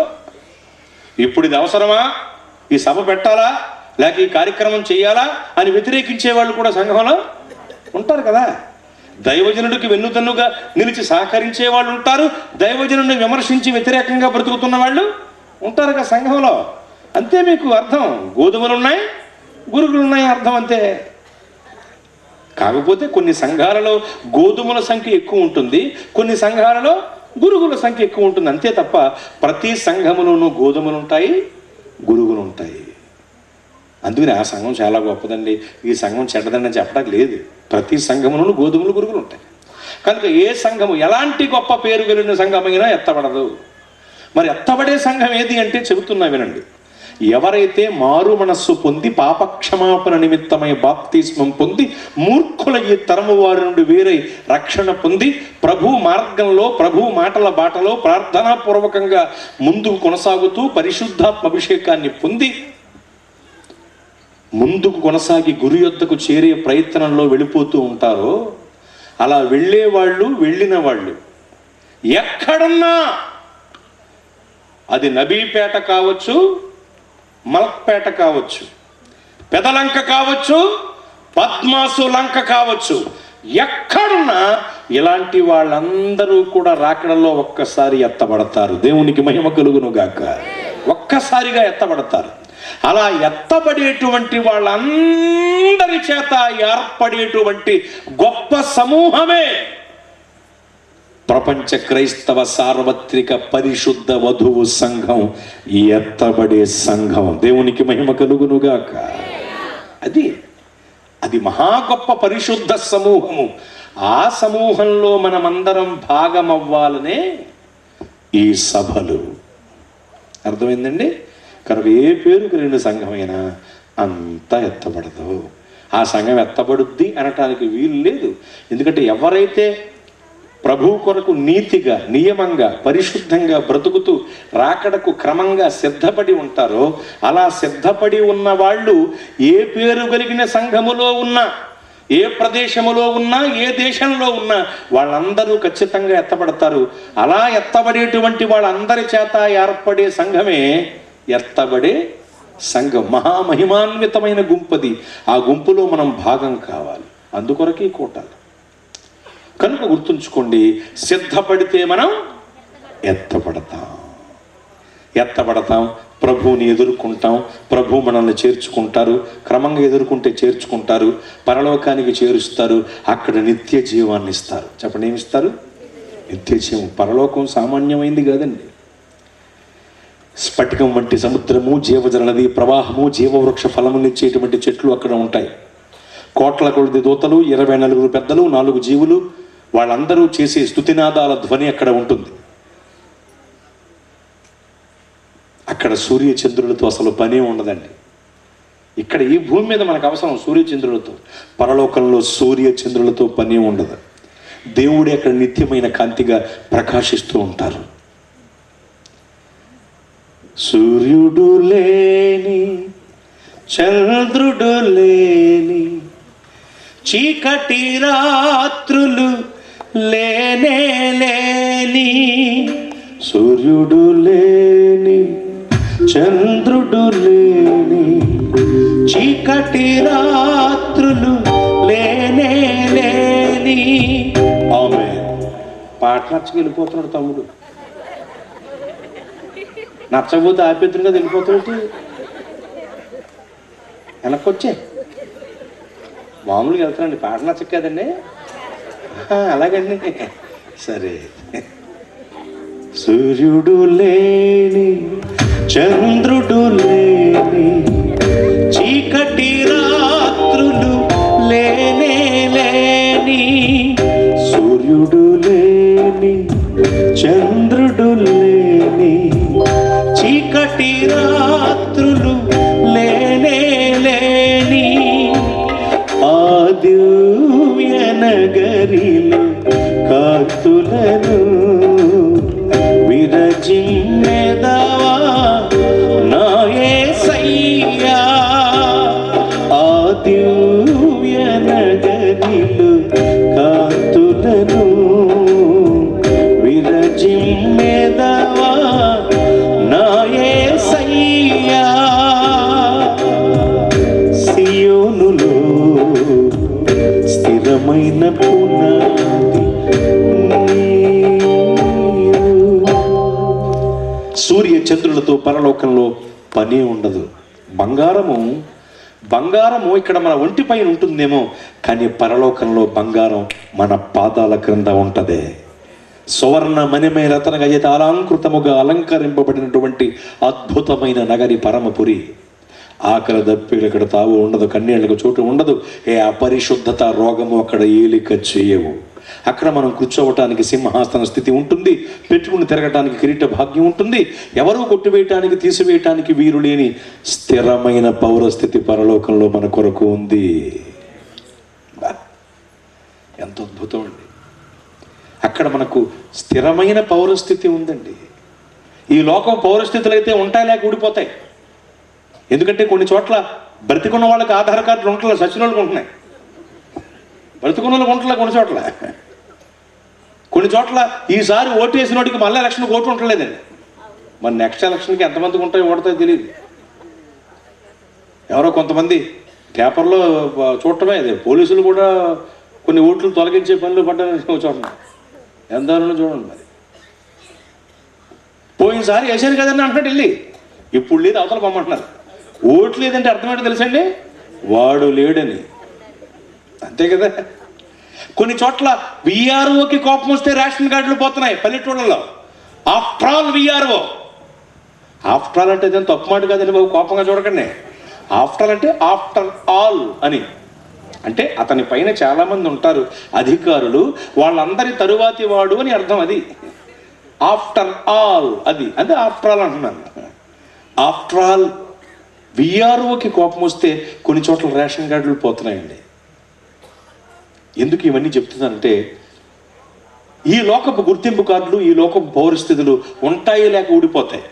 అంతెందుకు అమెరికా కోసం చూస్తే, అమెరికా వెళ్ళిపోయారు, మా పిల్లలు అమెరికాలో స్థిరపడిపోయారు, అమెరికాలో గ్రీన్ కార్డు వచ్చేసింది, అమెరికాలో పౌరసత్వం వచ్చేసింది, ఆహా ఓహో అన్నారు. ఈ లోపల ట్రంప్ వచ్చాడు, ట్రంప్ పంపు పడింది ఒకడికి.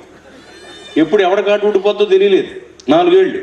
తర్వాత అతగాడు గెలవలేదు కాబట్టి కాస్త మనోళ్ళు అక్కడ గాలి పోసుకుని ఉద్యోగాలు చేసుకుంటున్నారు, లేకపోతే మొత్తం సర్దుకుని వచ్చేది. ఈ లోకపు పౌరస్థితులు ఎంత గొప్పవైనా, ఏ దేశానివైనా కావచ్చు, అవి ఉంటాయి లేక ఊడిపోతాయి. ఎందుకంటే అవి మనుషుల ప్రభుత్వాల ఆధీనంలో ఉంటాయి. కానీ ఎవ్వరూ ఓడగొట్టడానికి వీలు లేని స్థిరమైన పౌరస్థితి పరలోకంలో మన కొరకు ఉంది. అక్కడ మనకు నిత్య జీవం ఉంది. ఇక్కడ నీటి బుడగల్లా ఉన్న మన జీవితాలు పరలోకంలో నిత్యత్వాన్ని అనుభవిస్తాయి. ఇక్కడ గడ్డి పువ్వుల్లా ఉన్న మన జీవితాలు పరలోకంలో ఆకువాడక తనకాల మందు ఫలమిచ్చు వృక్షముల విరాజిల్లుతాయి. ఇక్కడ ఆవిరి వంటి మన బ్రతుకులు అక్కడ అంతమైన నిత్య జీవాన్ని అనుభవిస్తాయి. ఇక్కడ నీడలాంటి అస్థిరమైన మన జీవితాలు పరలోకంలో సర్వశక్తిని నీడలో స్థిరంగా ఉండిపోతాయి. అంత గొప్ప నిత్య జీవం ఉంది అక్కడ మనకి. భూమండలము, ఆకాశ మండలము, వాయుమండలము, చంద్రమండలము, సూర్యమండలము, నక్షత్ర మండలము అనేటువంటి 6 మండలాలకు పైన ఉంది 7వ మండలం పరమండలం, పరలోకం. మన కొరకు ఎన్నో ఉన్నాయి అక్కడ. అక్కడికి తీసుకెళ్తారు ప్రభు మనల్ని. దేవునికి మహిమ కలుగును గాక. పరలోకంలో నిత్య జీవనం అనుభవించాలంటే పరలోకానికి వెళ్ళాలి. పరలోకానికి వెళ్ళాలంటే ప్రభువే మనల్ని పరలోకానికి చేర్చాలి. యేసు ప్రభువు వారు మనల్ని పరలోకానికి చేర్చాలంటే ముందు అసలు ఆయన మనల్ని చేర్చుకోవాలి.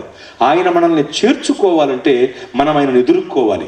మనం ఆయనను ఎదుర్కోవాలంటే క్రమంగా ఎదుర్కోవాలి. క్రమంగా మనం ఆయనను ఎదుర్కోవాలంటే ఎత్తబడాలి. ఎత్తబడాలి అంటే సిద్ధపడాలి. సిద్ధపడాలి అంటే దిద్దబడాలి. దిద్దబడాలి అంటే మనల నుండి కొన్ని తీసివేతలు జరిగిపోవాలి. కొన్ని తీసివేతలు జరగాలి మనలో నుండి. ఎక్కడ చూసినా కూడికలు జరుగుతున్నాయి కానీ తీసివేతలు జరగట్లేదండి. ఏం జరుగుతున్నాయి? స్వార్థ కూడికలు జరుగుతున్నాయి. ఏం జరుగుతున్నాయి? ఉపవాస కూడికలు జరుగుతున్నాయి. ఏం జరుగుతున్నాయి? కుటుంబ కూడికలు జరుగుతున్నాయి. ఏం జరుగుతున్నాయి? శిలువ ధ్యాన కూడికలు జరుగుతున్నాయి. కూడికలు బాగానే జరుగుతున్నాయి, మరి తీసివేతలు ఎప్పుడు జరుగుతాయి? లెక్కల్లో కూడికలే కాదు, తీసివేతలు కూడా ఒక భాగం కదండి. దీన్ని బట్టి నేను ఏమంటున్నానంటే, జరుగుతున్న ఈ కూడికలో పాల్గొన్న మనలో నుండి కొన్ని తీసివేతలు జరగాలి. అప్పుడే ప్రభు రాకడకు క్రీస్తు కొరకు సిద్ధపడగలుగుతావు. ఎప్పుడు అలాగే తగలడి ఎన్ని కోటలకు వచ్చి అని వెళ్ళిపోయినా నీ బ్రతుకు అలాగే ఉంటుంది. కూడికలో పాల్గొన్నామంటే నీలో ఏం జరగాలి? తీసివేతలు జరగాలి. చంద్రయాన్ అనే ఉపగ్రహాన్ని ప్రయోగించారుగా, మీరు గమనించారో లేదో, దాన్ని ప్రయోగించినప్పుడు పెద్ద శబ్దంతో విస్తారమైన మంటలు క్రక్కుకుంటూ భయంకరమైన పొగను విరజిమ్ముతూ అది గగనతలంలోనికి ఎగసింది. ఎగసి వెళ్ళిపోతూ వెళ్ళిపోతూ వెళ్ళిపోతూ ఒక్కొక్క కక్షలో ప్రవేశిస్తూ కక్షలు దాటుకుంటూ ఉపయోగం లేని పార్టుల్ని, బోల్టుల్ని, రేకుల్ని ఏం చేసింది? దాని అంతా అదే ఓడగొట్టుకుంటూ వెళ్ళింది. అలా ఓడగొట్టుకుంటూ ఉండవలసినంత ఉండి, ఎంత కావాలో అంతవరకు ఉండి చేరవలసిన చోటుకి చేరి మనకు సమాచారాన్ని అందించింది. చంద్రయాన్ చంద్రుడిపైకి ప్రయోగింపబడిన ఉపగ్రహం.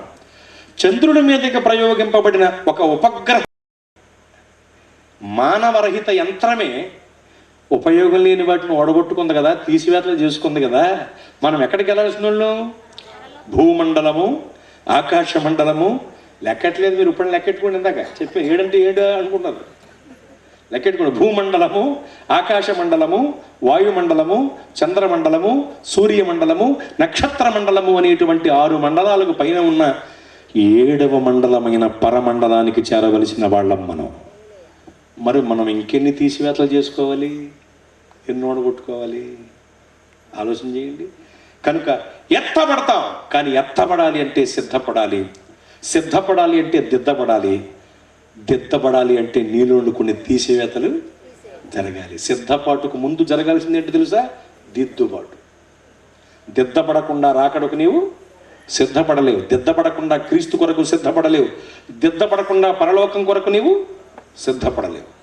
ఎత్తబడాలి అంటే సిద్ధపడాలి, సిద్ధపడాలి అంటే దిద్దపడాలి, దిద్దపడాలి అంటే మనలోని కొన్ని తీసివేతలు జరగాలి. ఏమి తీసివేయబడాలి అంటే, ఒకటి మన పాపాలు తీసివేయబడాలి. ఏం తీసివేయబడాలి? పాపాలు తీసివేయబడాలి. మాకేం పాపం ఉంటుందంటారు కొంతమంది. నాలో పాపము లేదు అని ఎవరన్నా అంటే వాళ్ళు తమను తాము మోసం చేసుకుంటున్నట్లు లెక్క అని లేఖనం అంటుంది. ఏ భేదము లేదు, అందరూ పాపము చేసి దేవుడు అనుగ్రహించు మహిమను పొందలేకపోతున్నారని వాక్యం చెబుతోంది. జన్మనో జాయతే శూద్ర కర్మణో జాయతే ద్విజ అని శాస్త్రం అంటుంది. పుట్టుకతో ప్రతి ఒక్క వ్యక్తి పాపేని శాస్త్రం అంటుంటే, ఏ భేదం లేదు, అందరూ పాపము చేసి దేవుడు అనుగ్రహించు మహిమను పొందలేకపోతున్నారని వాక్యం అంటుంది. ఏ భేదం లేదు, అందరూ పాపులే. ఆ ఊరు వాళ్ళని, ఈ ఊరు వాళ్ళని, బెజవాడ వాళ్ళని, గుడివాడ వాళ్ళని భేదాభిప్రాయాలు లేవు. ఉదాహరణకు నేను మీకు చెప్పాలంటే, ముఖ్యమంత్రి మొదలుకున్న మున్సిపాలిటీ వాడి వరకు, కారు తోడి వాడు మొదలుకుని కలెక్టర్ వరకు, లక్షాధికారి మొదలుకుని భిక్షాధికారి వరకు, కూటికి లేని వాడు మొదలుకుని కోటీశ్వరుడు వరకు ప్రతి ఒక్క వ్యక్తి కూడా పాపి. ఏ భేదం లేదు, అందరూ పాపులే. కానీ నువ్వు పాపి అంటే ఎవరిని ఒప్పుకుంటారండి? నువ్వు పాపి అంటే ఒప్పుకుంటారా? నువ్వు పాపి అంటే ఒప్పుకుంటారా? నేను పాపిని ఏమిటండి, నేను కాపుని, నేను రాజుని, నేను రెడ్డిని, నేను చౌదరిని, నేను వైష్ణవుణ్ణి, నేను బ్రాహ్మణుణ్ణి అని చెప్పు తిరుగుతున్నాం మనం. తప్పేమి లేదు, చెప్పుకోవాలి. అలా అన్నందుకు కానీ కోపం వచ్చిందా తల్లి? నా మాట వెనక్కి తీసుకోమంటారా? లేదు, దేవుని స్తోత్రం. చెప్పుకోవాలి, చెప్పు తిరగటంలో తప్పేం లేదు. ఎందుకంటే మన గురించి మనం కాకపోతే ప్రక్క వాళ్ళు ఎవరో వచ్చి చెబుతారా? ఏమంటే ఎవరో వచ్చి చెప్పడానికి నీ వార్త ఏమన్నా సువార్త కాదు కదా. నిన్ను గురించి నువ్వే చెప్పుకోవాలి, నన్ను గురించి నేను చెప్పుకోవాలి, మన గురించి మనం చెప్పుకోవాలి. తప్పేం లేదు, చెప్పుకోండి. కానీ బైబిల్ ఏం చెబుతుందో వినకపోవటం తప్పవుతుంది, సత్యాన్ని గ్రహించకపోవటం తప్పవుతుంది, సత్యమును చేర్చుకుని స్వతంత్రులు అవ్వకపోవటం తప్పవుతుంది. అర్థమవుతుందా? కనుక బైబిల్ ఏం చెబుతుందంటే, ఏ భేదము లేదు, అందరూ పాపము చేసి దేవుడు అనుగ్రహించు మహిమను పొందలేకపోతున్నారంటుంది. ఏ భేదం లేదు, అందరూ పాపులే. కానీ నువ్వు పాపి అంటే ఎవరిని ఒప్పుకుంటారా? ఒప్పుకోరు. ఎందుకు ఒప్పుకోరంటే, కప్పుకు తిరుగుతున్నారు కాబట్టి. నయమానుగాళ్ళలాగా బైబిల్లో నయమాను అనేటువంటి ఓ వ్యక్తి ఉన్నాడండి. వాడు లోపల కుష్టు, పైకి ఫస్టుగా బెస్టుగా తిరిగేవాడు, కానీ వాడు కుష్టువాడండి. కుష్ఠరోగమును కలిగి ఆ కుష్ఠమును బయటికి కనబడకుండా వస్త్రములతో కప్పుకు తిరిగేవాడు. చూచేవాళ్ళందరూ, ఆహా, నయమాను వీరుడు, శూరుడు, యుద్ధ నైపుణ్యం కలిగిన వాడు, గొప్పవాడు, రాజు నమ్మిన బట్టు, యుద్ధంలో తనకు తిరుగులేదంటూ రకరకాల పదప్రయోగాలతో అతన్ని పొగిడేవారు. కానీ అతగాడి యొక్క అసలు జీవితం మనకు తెలియాలంటే ఇంట్లోకి వెళ్ళి చూడాలి. అతడు ఒక కుష్ఠరోగి. కుష్టు పాపమునకు సాదృశ్యం. పాపమునకు సాదృశ్యముగా ఉన్న కుష్ఠరోగమును కలిగి ఆ కుష్ఠమును బయటికి కనబడివ్వకుండా వస్త్రములతో కప్పుకు తిరిగేవాడు. ఎన్నాళ్ళు కొనసాగిందండి కవరింగ్? కొన్నాళ్లే. విషయం బయటపడింది, విరుగుడి ఏమిటో తెలిసింది. జీవము గల దేవుని ద్వారానే శుద్ధత, స్వస్థత కలిగింది. మరి మన కవరింగ్లు ఎన్నాళ్ళు కొనసాగుతాయి? మా కులం ఇది, మా గోత్రం ఇది, మా వంశం ఇది, మా వంశ చరిత్ర కొలవటానికి మీటర్ బద్దలు సరిపోవు. మేము సామాన్యులం కాదు. కొండ, మట్టి, గడ్డ, రాయి, రెప్ప, ఎలుక, ఏనుగు, వంటే, కుందేలు, సింహం, పులి, గుర్రం అనేటువంటి రకరకాల పద ప్రయోగాలతో మన కులాల గురించి, గోత్రాల గురించి, వంశాల గురించి గొప్పగా గప్పాలు కొట్టుకుంటూ కులప ముసుగులు, గోత్ర ముసుగులు, వంశ ముసుగులు ధరించుకుని తిరిగేస్తున్నాం. రక్షణ పొందకుండా, ప్రభు మార్గంలో రాకుండా తిరిగేస్తున్నాం కదా. మరి ఈ కవరింగ్ ఎన్నాళ్ళు కొనసాగుద్ది? సున్నం బకెట్లో ములుగు పైకి వచ్చిందంటే కాకి ఎలా మారింది? తెల్లగా మారింది. తెల్లగా మారేసరికి పావురాల్లో కలిసిపోదామని వెళ్ళింది. కానీ పావురాలు దాన్ని చేర్చుకోవట్లేదు ఎంతకైనా. ఎందుకంటే సైజ్ తేడా వచ్చేసింది. పావురాలు సన్నగా, చిన్నగా, చక్కగా ఉంటాయి. కాకి శరీరాకృతి పెద్దగా ఉంది కాబట్టి ఇవి చేర్చుకోవట్లేదు. అంటున్నాయి. వెంటనే కాకి కవర్ చేసుకోవటం మొదలుపెట్టింది. నేను ఈ దేశం పౌరాన్ని కాదు అంది. మరి ఏ దేశం పౌరనివి అని అడిగే అవి. వెంటనే ఇది నేను ఫలానా దేశం పౌరాన్ని అంది. ఆ దేశం ఎప్పుడు కూడా ఈ పౌరులు వెళ్ళలేదు కాబట్టి అది చెప్పిన మాట నమ్మేసి ఆ దేశంలో పౌరాలు ఎలా ఉంటాయన్నమాట అనుకుని దాన్ని చేర్చుకున్నాయి కానీ వాటికి సందేహం. ఓ పావురం అడిగింది, నీ ముక్కేటి అంత పొడుగుందే అని. పావురపు ముక్కు చాలా అందంగా చిన్నగా ఉంటుంది, దీని ముక్కేమో పొడవుగా అదో రకంగా ఉంటుంది. నీ ముక్కేమిటి అంత పొడుగుందని అడిగింది ఓ పావురం. వెంటనే ఇది కవర్ చేసుకోవటం మొదలుపెట్టింది కాకి. ఆ దేశంలో నేను పోరాటాల్లో పాల్గొన్న పావురాన్ని, పొడిచి ముక్కు పొడిగైపోయింది అంతే. ఇదేమిటండి పొడిచి ముక్కు అరిగిపోవాలి తరిగిపోవాలి, పొడిగైపోవటం ఏమిటి? అది చెప్పేసరికి ఇవి నమ్మేశాయి. సరే ఇంకొక పావురం అడిగింది, నీ గొంతు ఏమిటి అలా ఉంది అని. పావురం మూలుగుతుంది, ఎప్పుడైనా మీరు గమనించారో లేదా? కాకి అరుస్తుంది, తేడా లేదా? అందులో నీ గొంతు ఏమిటి అలా ఉందని అడిగింది ఒక పావురం. వెంటనే కాకి కవర్ చేసుకోవడం మొదలుపెట్టింది. పోరాటం అంటే పొడవటమే కాదు, ఆరవటం కూడాను. అరిచి గొంతు బొంగురిపోయిందంట కవరింగ్. సరే కొన్ని రోజులు గడిచాక ఇంకో పావురం అడిగింది, సరే కానీ ఏది పడితే అదే తినే అతనే సిరాగ్గా అని. కాకండి ఏది పడితే అదే తినేద్దండి. అందుకనే పక్షి జాతి కాకి చండాలి అన్నారు, ఊరికే కాదండి. పక్షి జాతిలోనే చండాలపు పక్షి అంట కాకి, నీచపు పక్షి, ఏది పడితే అదే తింటుంది. కాబట్టి అడిగింది ఒక పావురం, ఏది పడితే అదే తినే అతనే సిరాగ్గా అని అడిగితే మళ్ళీ వెంటనే కవరింగ్. ఈ దేశంలో మీకు దొరికేటువంటి మేత ఆ దేశంలో మాకు దొరకదు కనుక అక్కడ ఏది పెడుతుంది తినాలి. ఆ అలవాటు ఇంకా పోక ఇక్కడ కూడా అలాగే తినేస్తున్నాను. రాను నేను మీ ఆహారపు అలవాట్లోకి వచ్చేస్తానని చెబుతోంది. మళ్ళీ కవరింగ్. ఇలా కవర్ చేసుకుంటూ ఈ కాకి పావురాలతో కలిసి తిరిగేస్తుంది. కాలక్రమంలో వానాకాలం వచ్చింది, వర్షం కొట్టింది. వర్షం దెబ్బకి సొన్నం కరిగి కారిపోయింది. అప్పుడు కాకి రూపు బయటపడిపోయింది. విషయం గ్రహించిన పావురాళ్ళు దాన్ని పొడి చేసే తరివేశాయి. ఎన్నాళ్ళు కొనసాగిందండి కవరింగు? కొన్నాళ్లే. మరి మన కవరింగ్ ఎన్నాళ్ళు కొనసాగుద్ది? కులపు ముసుగులు, గోత్రపు ముసుగులు, వంశపు ముసుగులు ధరించుకుని రక్షణ పొందకుండా తిరుగుతున్నాం కదా. మరి ఈ కవరింగ్ ఎన్నాళ్ళు కొనసాగుద్ది? కొరవబోతోంది కడవరి వాన కురిసిన సమయంలో నీ అసలు రంగేమిటో బయటపడుద్ది, నీ అసలు రూపేమిటో తెలియబడుద్ది. అప్పుడు నీవు సిగ్గుపరచబడతావు. అయితే దేవుని పనివాడిగా నేను చెప్పే సువార్త ఏమిటంటే ఈ రాత్రి నీకు కడవరి వాన కురిసిన సమయంలో కూడా కలవరపడనక్కర్లేని వ్యక్తులమే మనము క్రీస్తు కొరకు నిలువబడవలనంటే మన పాపాలు కవర్ చేయబడకూడదో, మన పాపాలు కప్పబడకూడదో, కడుగబడాలి. అందుకనే రుధిరపాతం వినాపాప విమోచనం నభవతి అన్నారు. అనగా రక్తము చిందింపకుండా పాపక్షమాపణ కలుగదని ఈ శ్లోకము యొక్క భావం. ఏ రక్తం? గొర్రెల, కోడెల, కొంగల, కోళ్ళ, కుక్కల, ఎడ్ల, మేకల రక్తమా? కాదు. పోనీ మన రక్తమా? అబ్బే, మన రక్తంలో గ్రూపులు ఉంటాయి, ఒకళ్ళు గ్రూపు ఒకళ్ళు పాడదు. ఒకటి గుర్తుంచుకోండి, మనం మొట్టమొదటిగా మనుష్యులం. ఆ తర్వాతే ఏ మతానికి చెందిన వాళ్ళమైనా, ఏ మార్గానికి చెందిన వాళ్ళమైనా, అది తర్వాత విషయం. ముందు ఎవరం మనం? మనుషులం. ఎవడో పడిపోయాడు, ఆడి దగ్గరికి వెళ్ళి బొట్టెట్టేస్తాను పైకి లెగుస్తామంటే లెగుతాడా? లేకపోతే నువ్వు వెళ్ళి ప్రార్థన చేస్తాను అంటే లెగుతాడా? వెళ్ళి నీకు తాయితీ కట్టేస్తానంటాడు కూడా లెగుతాడు? ఒరే, నీ తాయిత్తులు, బొట్లు, ప్రార్థనలో వాక్యాలు పక్కన పెట్టరా, శవపేటికి మొహం. ముందు అండి పట్టుకుని లేపాలి. ఎందుకు? నువ్వు అసలు ఇవన్నీ కాకముందు ఎవరివి? నువ్వు మనిషివి. ముందు అతను లేపి నీ దగ్గర నీళ్లు ఉంటే కొద్దిగా తాగించి ఓ పక్కన కూర్చోబెట్టి మట్టి గిట్టి అంటుకుంటే కొద్దిగా, అది కదా మెయిన్. ఇప్పుడు నేను ఉన్నానండి, చాలా చోట్లకు ప్రయాణం చేస్తూ ఉంటాను. ఎవరో ఇబ్బందుల్లో ఉన్నవాళ్ళు కనపడతారు, వాళ్ళకి సాయం చేస్తాను. నిన్న 200 మందికి కళ్ళజోళ్ళు వేయించానండి. నిన్న ఎంతమందికి? 200 మందికి. వాళ్ళు ఏమి క్రైస్తవులు కాదే, అన్ని వర్గాలకు చెందిన వాళ్ళు వచ్చారు. 200 మంది కళ్ళజోళ్ళు వేయించుకున్నారు, ఉచితంగా నా డబ్బులతో వేయించాను. అక్కడ నేను పాటనండి, ఇవన్నీ కుదరవు. అక్కడ నేను మనిషిని. ముందు ఎవరిని? నేను మనిషిని.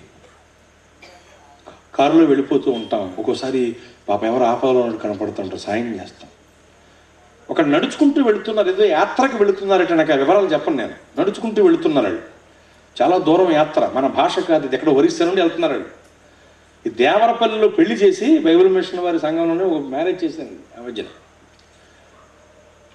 రేపు రాత్రికి మళ్ళీ అక్కడే మీటింగ్ ఉందండి దేవరపల్లి. వివాహం చేసి వెళ్ళిపోతున్నాను. దేవరపల్లి దాటి ఏలూరు వైపు వెళుతున్నానండి. నేను వెళుతుంటే ఒక కుటుంబం ఖాళీ వాటర్ బాటిల్తో సైగ చేస్తున్నారు. అలాగా ఎక్కడ నుండి నడిచి వస్తున్నారు వాళ్ళు, ఏమీ లేవు. హైవేలో అన్ని చోట్ల కొట్లు ఉండవు కదా బాబు. నేను ఆపి ఏంటన్నాను, మంచినీళ్ళు పాని అడుగుతున్నారు. కంగారు పట్టినట్టు 2 కెన్లే వాటర్ బాటిల్ ఉన్నాయి. నేను ఎప్పుడు కూడా 3-4 బాటిల్ స్పేర్ పెట్టుకుంటాను. ఒక 2 కెన్లే వాటర్ బాటిల్ వాళ్ళ చేతికి ఇచ్చి తాగండి అన్నాను. వెంటనే వాళ్ళు వాళ్లకు తెలిసిన భాషలో వాళ్ళు నమ్మే దేవుని తరపున ఏదో ఒక దీవెన వచనం పలికారు. నేనే వ్యతిరేకించలేదు. సరే బాబు అని చెప్పి నేను పాస్టర్ గారిని అండి అని వారికి చెప్పి వెళతాననేసరికి అన్నారు, సైగ చేశారన్నాడు. వెంటనే డబ్బులు తీసి మీ అందరూ కూడా భోజనం చేయండి, మరి నడిచే వెళతాను అంటున్నారు, లేకపోతే ఎక్కించుకు తీసుకెళ్ళి అక్కడ దించేయండి. ఎక్కడంటే వాళ్ళు సరే ఎదరికి వెళ్తే ఒక హోటల్ ఉంటుందని భోజనం చేయండి అని చెప్పి డబ్బులు కూడా ఇచ్చి వెళ్ళాను. అక్కడ నేను పాస్టర్ని, లేకపోతే వాళ్ళు ఈ చూడండి, నేను వాళ్ళు మనుషులు, నేను మనిషిని. ముందు సాయం చేయాలి. మీకు అర్థమవుతుంది కదండి? ఇది కదా ముందు, తర్వాతే మనం ఏదైనా. ఎందుకు ఇదంతా మీకు నేను జ్ఞాపకం చేస్తున్నానంటే ఇక చెప్తూ పోతే చాలా సమయం అయిపోతుంది. మనం ముందు మనుషులం, తర్వాతే క్రైస్తవులం. ఇది బాగా గుర్తుంచుకుని మెలగండి. అర్థమవుతుందా? రైట్. ఇప్పుడు మళ్ళా నేను అంశంలోకి వస్తున్నాను, బాగా వినాలి. మీకు ముఖ్యంగా చెప్పదలిచిన మాట ఏమిటంటే, మనం ఎన్ని కవరింగులు చేసుకున్నా దానివల్ల మనకు ప్రయోజనం ఉండదు. మన రక్తం కూడా మనల్ని పవిత్రపరచదు. ఎందుకంటే గొర్రెల, కోడెల, కొంగల, మేకల, గొడ్ల రక్తం కానీ లేకపోతే మనిషి రక్తం కానీ మనిషిని విమోచించదు. మన రక్తానికి కూడా గ్రూపులు ఉంటాయి, ఒకళ్ళ గ్రూప్ ఒకళ్ళకే పడదు. అవునా కదండి? పైగా ప్రభు అన్నారు, గుడ్డివాడికి త్రోవ చూపెడితే ఇద్దరు కలిసి గుండెలో పడతారని. కనుక ఒక పాపి రక్తం వేరొక పాపిని శుద్ధీకరించలేదు. ప్లస్ మనకు గ్రూపులు ఉంటాయి, ఒకళ్ళ గ్రూప్ ఒకళ్ళకి పడదు. మనం అలా ఏడుస్తున్నాం, మరి ఏం చేస్తాం? మన రక్తంలో గ్రూపులు, మనలో గ్రూపులు పక్కన పెట్టి ముందు నేను మనిషిని, తర్వాతే హిందువుని, ముందు నేను మనిషిని, తర్వాతే క్రిస్టియన్ని, ముందు నేను మనిషిని, ఆ తర్వాతే ముస్లింని అనే భావనలోనికి వస్తే నీ మతం, నీ భక్తి నీతో, నీ వారితో ఉంటుంది. అందరితో సఖ్యంగా కొనసాగే బ్రతుకు నీకు కలుగుతుంది. అన్యులు చచ్చిపోయినా చూడడానికి వెళ్తాను మా ఊళ్ళో. నేను ఎంత గౌరవం మా గ్రామంలో అంటే జనాలకి ఎంత గౌరవం. అన్యులు, ఎందుకంటే క్రిస్టమస్ వచ్చిందంటే అందరూ వచ్చేస్తారు సార్. ఎప్పుడు రారు వాళ్ళు, ఆ రోజు వస్తారు. నేను గౌరవంగా చూసి వాళ్ళని పంపిస్తూ ఉంటాను. ఎవరో ఉంటారు వృద్ధులు, వాళ్ళ తాలూకా వాళ్ళు పోతారు, నాకు తెలుస్తుంది, నేను వెళ్ళిపోతాను అక్కడికి. వాళ్ళెంత గౌరవిస్తారో చూడండి. నేను మామూలుగా చూడడానికి వెళ్ళానండి. అయ్యో వీరు ఇయర్లీ వన్స్ వస్తున్నారు కదా మన దగ్గరికి, వాళ్ళ కుటుంబంలో ఇలాంటి విషాదం కలిగింది, మనం వెళ్ళాలని చెప్పి నేను వెళతాను. నా కారు అలా ఆగిన వెంటనే టప్పని వస్తారు వాళ్ళందరూ కూడా కుటుంబీకులు. నేను దిగి వెళ్తాను. వెళ్ళిన తర్వాత ఎంత గౌరవం చూడండి వాళ్ళకి. హే పాస్టర్ గారు వచ్చారు, ఎవరు అడవకండి, ఆగండి, పాస్టర్ గారు ప్రార్థన చేస్తారంటారండి. నేను వెళ్ళింది చూడడానికి సార్ ఇంతకనే, కానీ ఎంత గౌరవం అండి. అలాంటి పరిస్థితుల్లో కూడా అయ్యగారు చిన్న ప్రార్థన చేయండి అంటారు. దేవా వీరిని ఆదరించండి అని చిన్న ప్రార్థన చేసి వచ్చేస్తాను. మళ్ళీ అక్కడ కూటం పెట్టాను, చిన్న ప్రార్థన చేసి పక్క వస్తాను. ఇలాగా ముందు నేను మానవత్వాన్ని కనపరుస్తాను. అర్థమవుతుందా మీకు? అసలు మనల్ని రక్షించడానికి కూడా దేవుడు ఎలా వచ్చారో చెప్పండి. మరి అది ఆలోచన చేయాలి కదా. ఆయన దేవుడే, కానీ మన కొరకు ఎలా వచ్చారు? మానవుడి. ముందు అసలు మానవత్వాన్ని కనపరుద్దాం, దేవుణ్ణి ఘనపరుద్దాం, దేవుని కొరకు జీవిద్దాం, నిలుద్దాం, జయిద్దాం, జ్వలిద్దాం, గెలుద్దాం, దేవుని కొరకే జీవిద్దాం. చేతులెత్తి స్తోత్రం చెప్పండి. అది కదా మెయిన్. అంతేగాని గ్రూపులు పెట్టుకుని, రక్తంలో గ్రూపులు ఉంటాయి, ఒకవేళ ఉండవచ్చు, కానీ మనలో గ్రూపులు ఎందుకండి? కొంకనక పనులు కదండి. కనుక గుర్తుంచుకోండి, మన రక్తానికి గ్రూపులు, చాలా చోట్ల మనుషుల్లో గ్రూపులు, ఒకళ్ళ గ్రూపు ఒకళ్ళు పడతలా. కనుక మన రక్తం కానీ, గొర్రెల, మేకల, కోళ్ళ, కొంగల, కుక్కల రక్తం కానీ పాపమును నివృత్తి పరచలేవు. కానీ ఏ గ్రూపు వారికైనా సూట్ అయిపోయి మానవుల్ని పవిత్రపరిచే ఒక రక్తం ఉంది. యేసు రక్తం. ఇక ప్రభు రక్తానికి భేదాలు లేవు. ఆయన రక్తానికే భేదాలు లేనప్పుడు నాలో ఎందుకు భేదం ఉండాలని నేను అందరినీ గౌరవంగా చూస్తాను. నేను పరిచర్య చేసే ప్రాంతాలలో అందరినీ సమాన దృష్టితో చూస్తూ ఉంటాను. ఎందుకంటే ఉన్న ఊరు కన్న తల్లి లాంటిది అంటారు, మనకు నేర్పారు చిన్నప్పటి నుండి. ఉన్న ఊరు, మనం ఏ ఊరిలో ఉంటున్నాం, ఊరు ఏమిటి మనకి? కన్న తల్లి. ఊరు కన్న తల్లి అయితే ఊళ్ళో ఉన్న వాళ్ళందరూ మన కుటుంబం కదా, చెప్పండి. అది అలా భావించినప్పుడు ఏ ఇంట్లో కష్టమైన కన్నీళ్లు తుడవటానికి నీ చెయ్యి వాళ్ళకి అందుబాటులో ఉంటుంది. ఖచ్చితంగా నువ్వు వాళ్ళ దగ్గరికి వెళతావు. తర్వాత నీ సేవ, నీ విధానం అంతా పక్కన పెట్టి ముందు అలా వాదార్చడానికి ప్రయత్నం చేస్తావు. నీ వల్ల అయితే నువ్వు వాళ్ళకి సాయం చేస్తావు. ఎప్పుడు? ఉన్న ఊరు కన్నతల్లి లాంటిది. ఊళ్ళో ఉన్న వాళ్ళందరూ కూడా నా కుటుంబం అనుకున్నప్పుడు ఎంత బాగుంటుందండి ఈ పరిస్థితి. కనుక గుర్తుంచుకోండి, ఏ భేదము లేదు క్రీస్తు రక్తానికి. సర్వమానవాళి పాప పరిహారార్థమై కార్చబడిన అమూల్యమైన రక్తం. యేసుని రక్తము పాపముల నుండి విడిపించును. యేసుని రక్తము పాపముల నుండి విడిపించును. వేయి నోళ్ళతో స్తుతించినను, వేయి నోళ్ళతో స్తుతించినను, తీర్చలేము ఆ రుణమును, తీర్చలేము ఆ రుణమును. ఆనందయాత్ర ఇది ఆత్మీయ యాత్ర. యేసుతో నూతన యెరూషలేము యాత్ర. మన యేసుతో నూతన యెరూషలేము యాత్ర. హల్లెలూయా. ఏ భేదము లేని రక్తం. ఏ రక్తం? బా, బైబిల్లో కూడా ఏముందంటే ఆయన యొద్దకు వచ్చేవాడిని నేను ఎంత మాత్రము, ఆయనకి అంటే కుల భేదం ఆయన దగ్గర లేదు, మత భేదం ఆయన దగ్గర లేదు, ప్రాంతీయ భేదం ఆయన దగ్గర లేదు, ఏ భేదం లేదు. ఎవరు వచ్చినా ఆయన త్రోసివేసే దేవుడు కాదు. అందుకని మనలో కూడా భేదాలు వద్దు. అర్థమవుతుందండి? కనుక గుర్తుంచుకోండి, ప్రభు రక్తం. నువ్వు ఎప్పుడైతే ప్రభు రక్తంలో కడగబడతావో, ఎందుకంటే నేను క్రైస్తవుణ్ణి, నేను క్రైస్తవురాల్ని, నేను ప్రార్థనకి వెళ్తాను, చర్చికి వెళ్ళి చేస్తాను అనేవాళ్ళు కూడా కొంతమంది ప్రభు రక్తంలో కడగబడని వాళ్ళు ఉన్నారు. ముందు నువ్వు ప్రభు రక్తంలో కడగబడి పరిశుద్ధపరచబడాలి. నీలో నుండి తీసివేయబడిన తీసివేతల్లో ఒకటి నీ పాపం తీసివేయబడాలి.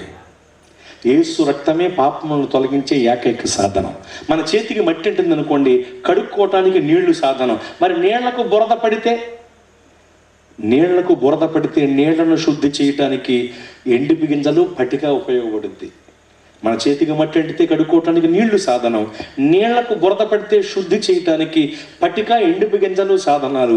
మరి ఆత్మకు పట్టిన మస్టు, పాపమనే మరణ మాలిన్యం, ఈ మరణాన్ని తొలగించగల ఏకైక సాధనం యేసు రక్తం ఒకటే. కనుక నీ పాపం తీసివేయబడాలి. ఎత్తపడాలి అంటే సిద్ధపడాలి, సిద్ధపడాలి అంటే దిద్దపడాలి, దిద్దపడాలంటే మనలోని కొన్ని తీసివేతలు జరగాలి. మనలోని తీసివేయబడవలసిన వాటిలో ఒకటి పాపం. మన పాపాలు తీసివేయబడాలి. రెండవది, యేసు రక్తంలో కడగబడి మన పాపాలు తీసివేయబడాలి. రెండవది, మన హృదయంలో ఉన్న విగ్రహాలు తీసివేయబడాలి. మనలో కొంతమంది, అందరూ కాదండి, క్రైస్తవులు అందరూ కూడా ఎవరికి వ్యతిరేకులు కాదు. కొంతమంది, ఇప్పుడు ప్రతి మతంలోనూ ముష్కరులు ఎలా ఉంటారో, క్రైస్తవ్యంలో కూడా ఒక చిన్న ముష్కరం ఒక ఎక్కడో ఉంటుంది.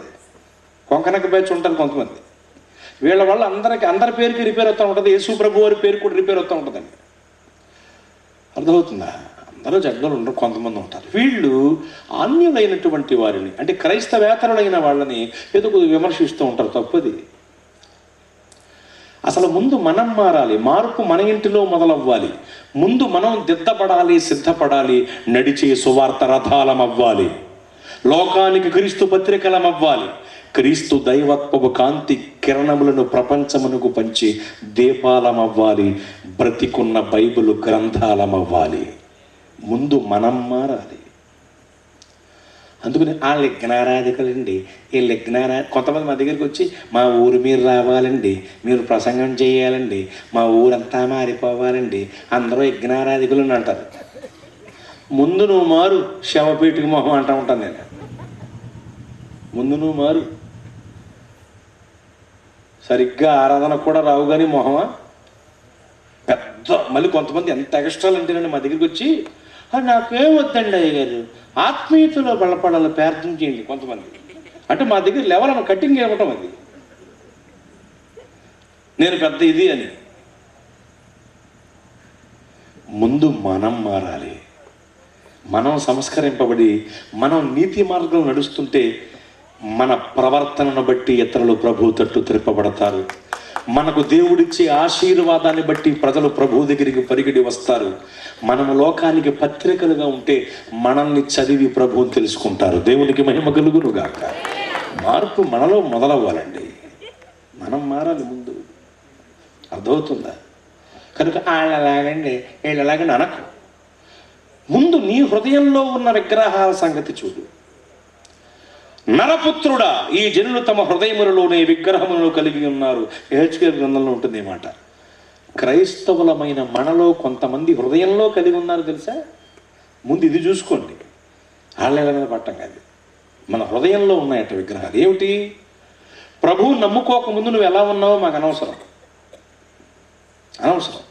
నీకు అవకాశం ఉంటే సాక్ష్యం చెప్పుకో ఎప్పుడైనా, అంతేగాని దాంతో మాకు పని లేదు. నీ రక్షణ సాక్ష్యం ఇది. రక్షణ సాక్ష్యం కొరకు సమయం దొరికితే చెప్పుకో, తప్పేం కాదు. కానీ అది మాకు సంబంధం లేదు. ప్రభువు నమ్ముకోక ముందు నువ్వు ఎలా ఉన్నావు, నువ్వు ఎవరివి, ఏం చేసావు మాకు అనవసరం. ప్రభువుని నమ్ముకున్నాక నీవెంత నీతిగా ఉన్నావు, పరిశుద్ధంగా ఉన్నావు, నమ్మకంగా ఉన్నావు అనేది కావాలి. అది కదా గొప్పగా దేవుడు చూసేది. అది కదా మనం కలిగి ఉండవలసిన నిజమైన జీవిత సాక్ష్యం. అది కదా గొప్ప. ఆ విషయంలో మనం చాలా జాగ్రత్తగా ఉండాలి. కానీ కొంతమంది ప్రభువుని నమ్ముకోకముందు ఎలా ఉన్నారో ఆ ప్రభువులోకి వచ్చి కూడా అలాగే ఉండడానికి ప్రయత్నం చేస్తారు. కొంతమంది ప్రభువుని నమ్ముకుని కూడా వాళ్ళ ఇంట్లో పెళ్ళైతే ముహూర్తం పెట్టించుకోవటానికి పంతులు గారి దగ్గరికి వెళ్ళేవాళ్ళు లేరా? నేను ముహూర్తం పెట్టించుకునే వాళ్ళని తప్పు పట్టట్లా, బాగా వినండి. ప్రభువుని నమ్ముకున్న తర్వాత అలా చేసే వాళ్ళ గురించి చెప్తున్నాను. ఇప్పుడు చూలింతగా ఉన్నప్పుడు ఉన్నట్టే బాలింతగా ఉన్నప్పుడు ఉంటాంటే కుదురుద్దా? చెప్పండి, కుదరదుగా. చూలింతే, బాలింతే. వ్యక్తి ఒకరే కావచ్చు, కానీ పరిస్థితి వేరు కదా. చూలింతగా ఉన్నప్పుడు నువ్వు అడిగినవన్నీ తెచ్చిపెట్టావు, అడకపోయినా తెచ్చిపెట్టావు, కనుక్కుని కొనుక్కుని తెచ్చిపెట్టావు. మటన్ మంచూరియాలు, చికెన్ జింజర్లు, తంగిడి కబాబులు, మిక్స్డ్ ఫ్రైడ్ రైస్లు అన్నీ తెచ్చిపెట్టావు. స్వీట్స్, ఫ్రూట్స్, జ్యూసెస్ అన్నీ తెచ్చిపెట్టావు. ఒక రోజున నెలలు నిండే బిడ్డకు నువ్వు జన్మనిచ్చావు. ఇప్పుడు చూలింతవి కాస్త ఏమయ్యావు? బాలింతమయ్యావు. బాలింత అయిన తర్వాత కూడా ఎక్కడ ఉంది మటన్ మంచూరియా, తెచ్చి పెట్టండి, చికెన్ జింజర్ తినేస్తాను, తంగిడి కబాబ్ అంటే పెడతామండి. నెత్తి మీద పొట్టుగా వేసి పాత బెల్లం పెడతాం, తిను. ఇంగువ మింగిస్తాం, మింగు. పప్పు నూనె త్రాగిస్తాం, తాగు. బీరకాయ కూర పెడతాం, అన్నం వండుతాం, తిను. అవునా కదా? చెవుల్లో దూదులు పెట్టుకో, తలకు గుడ్డ కట్టుకో, చల్లగాల్లో తిరగొద్దు, చల్లనీళ్ళలో తడవద్దు, గోరువెచ్చని నీళ్ళు త్రాగు, నడిగట్టు జాగ్రత్తగా కట్టుకో అని చెప్తాంగా. ఎందుకు అని అనుకోండి. ఎందుకేమిటి? నువ్వు ఇప్పుడు బాలింతవే. అయితే ఏంటి అంటే, కాదమ్మా నువ్వు పచ్చం చేయాలి. మరి అంతకుముందు చెప్పలేదా? అంతకుముందు నువ్వు చూనంతవి, ఇప్పుడు బాలింతవి. అప్పుడు నీ ఆరోగ్య పరిస్థితి వేరు, ఇప్పుడు నీ ఆరోగ్య పరిస్థితి వేరు. నువ్వు పత్యం చేయాలి. పత్యం చేయకపోతే నీకు తేడా చేస్తుంది. నీకు తేడా చేస్తే పుట్టిన బిడ్డకు తేడా చేస్తుంది. పుట్టిన బిడ్డకు తేడా చేస్తే మా జేబుకు తేడా చేస్తుంది.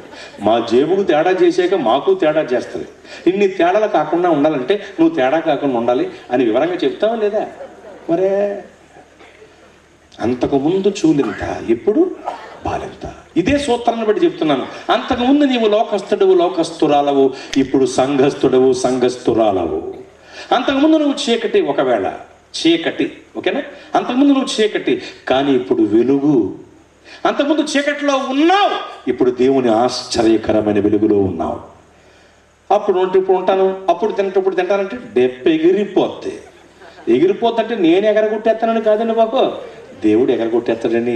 ఎందుకంటే ప్రభు మార్గంలోకి వచ్చాక నీతిగా నియమంగా ఎవరైతే బ్రతకరో వాళ్ళు భక్తిహీనులు. భక్తిహీనుల నడినెత్తి ఓడగొట్టబడుద్దని బైబిల్లో ఉంది.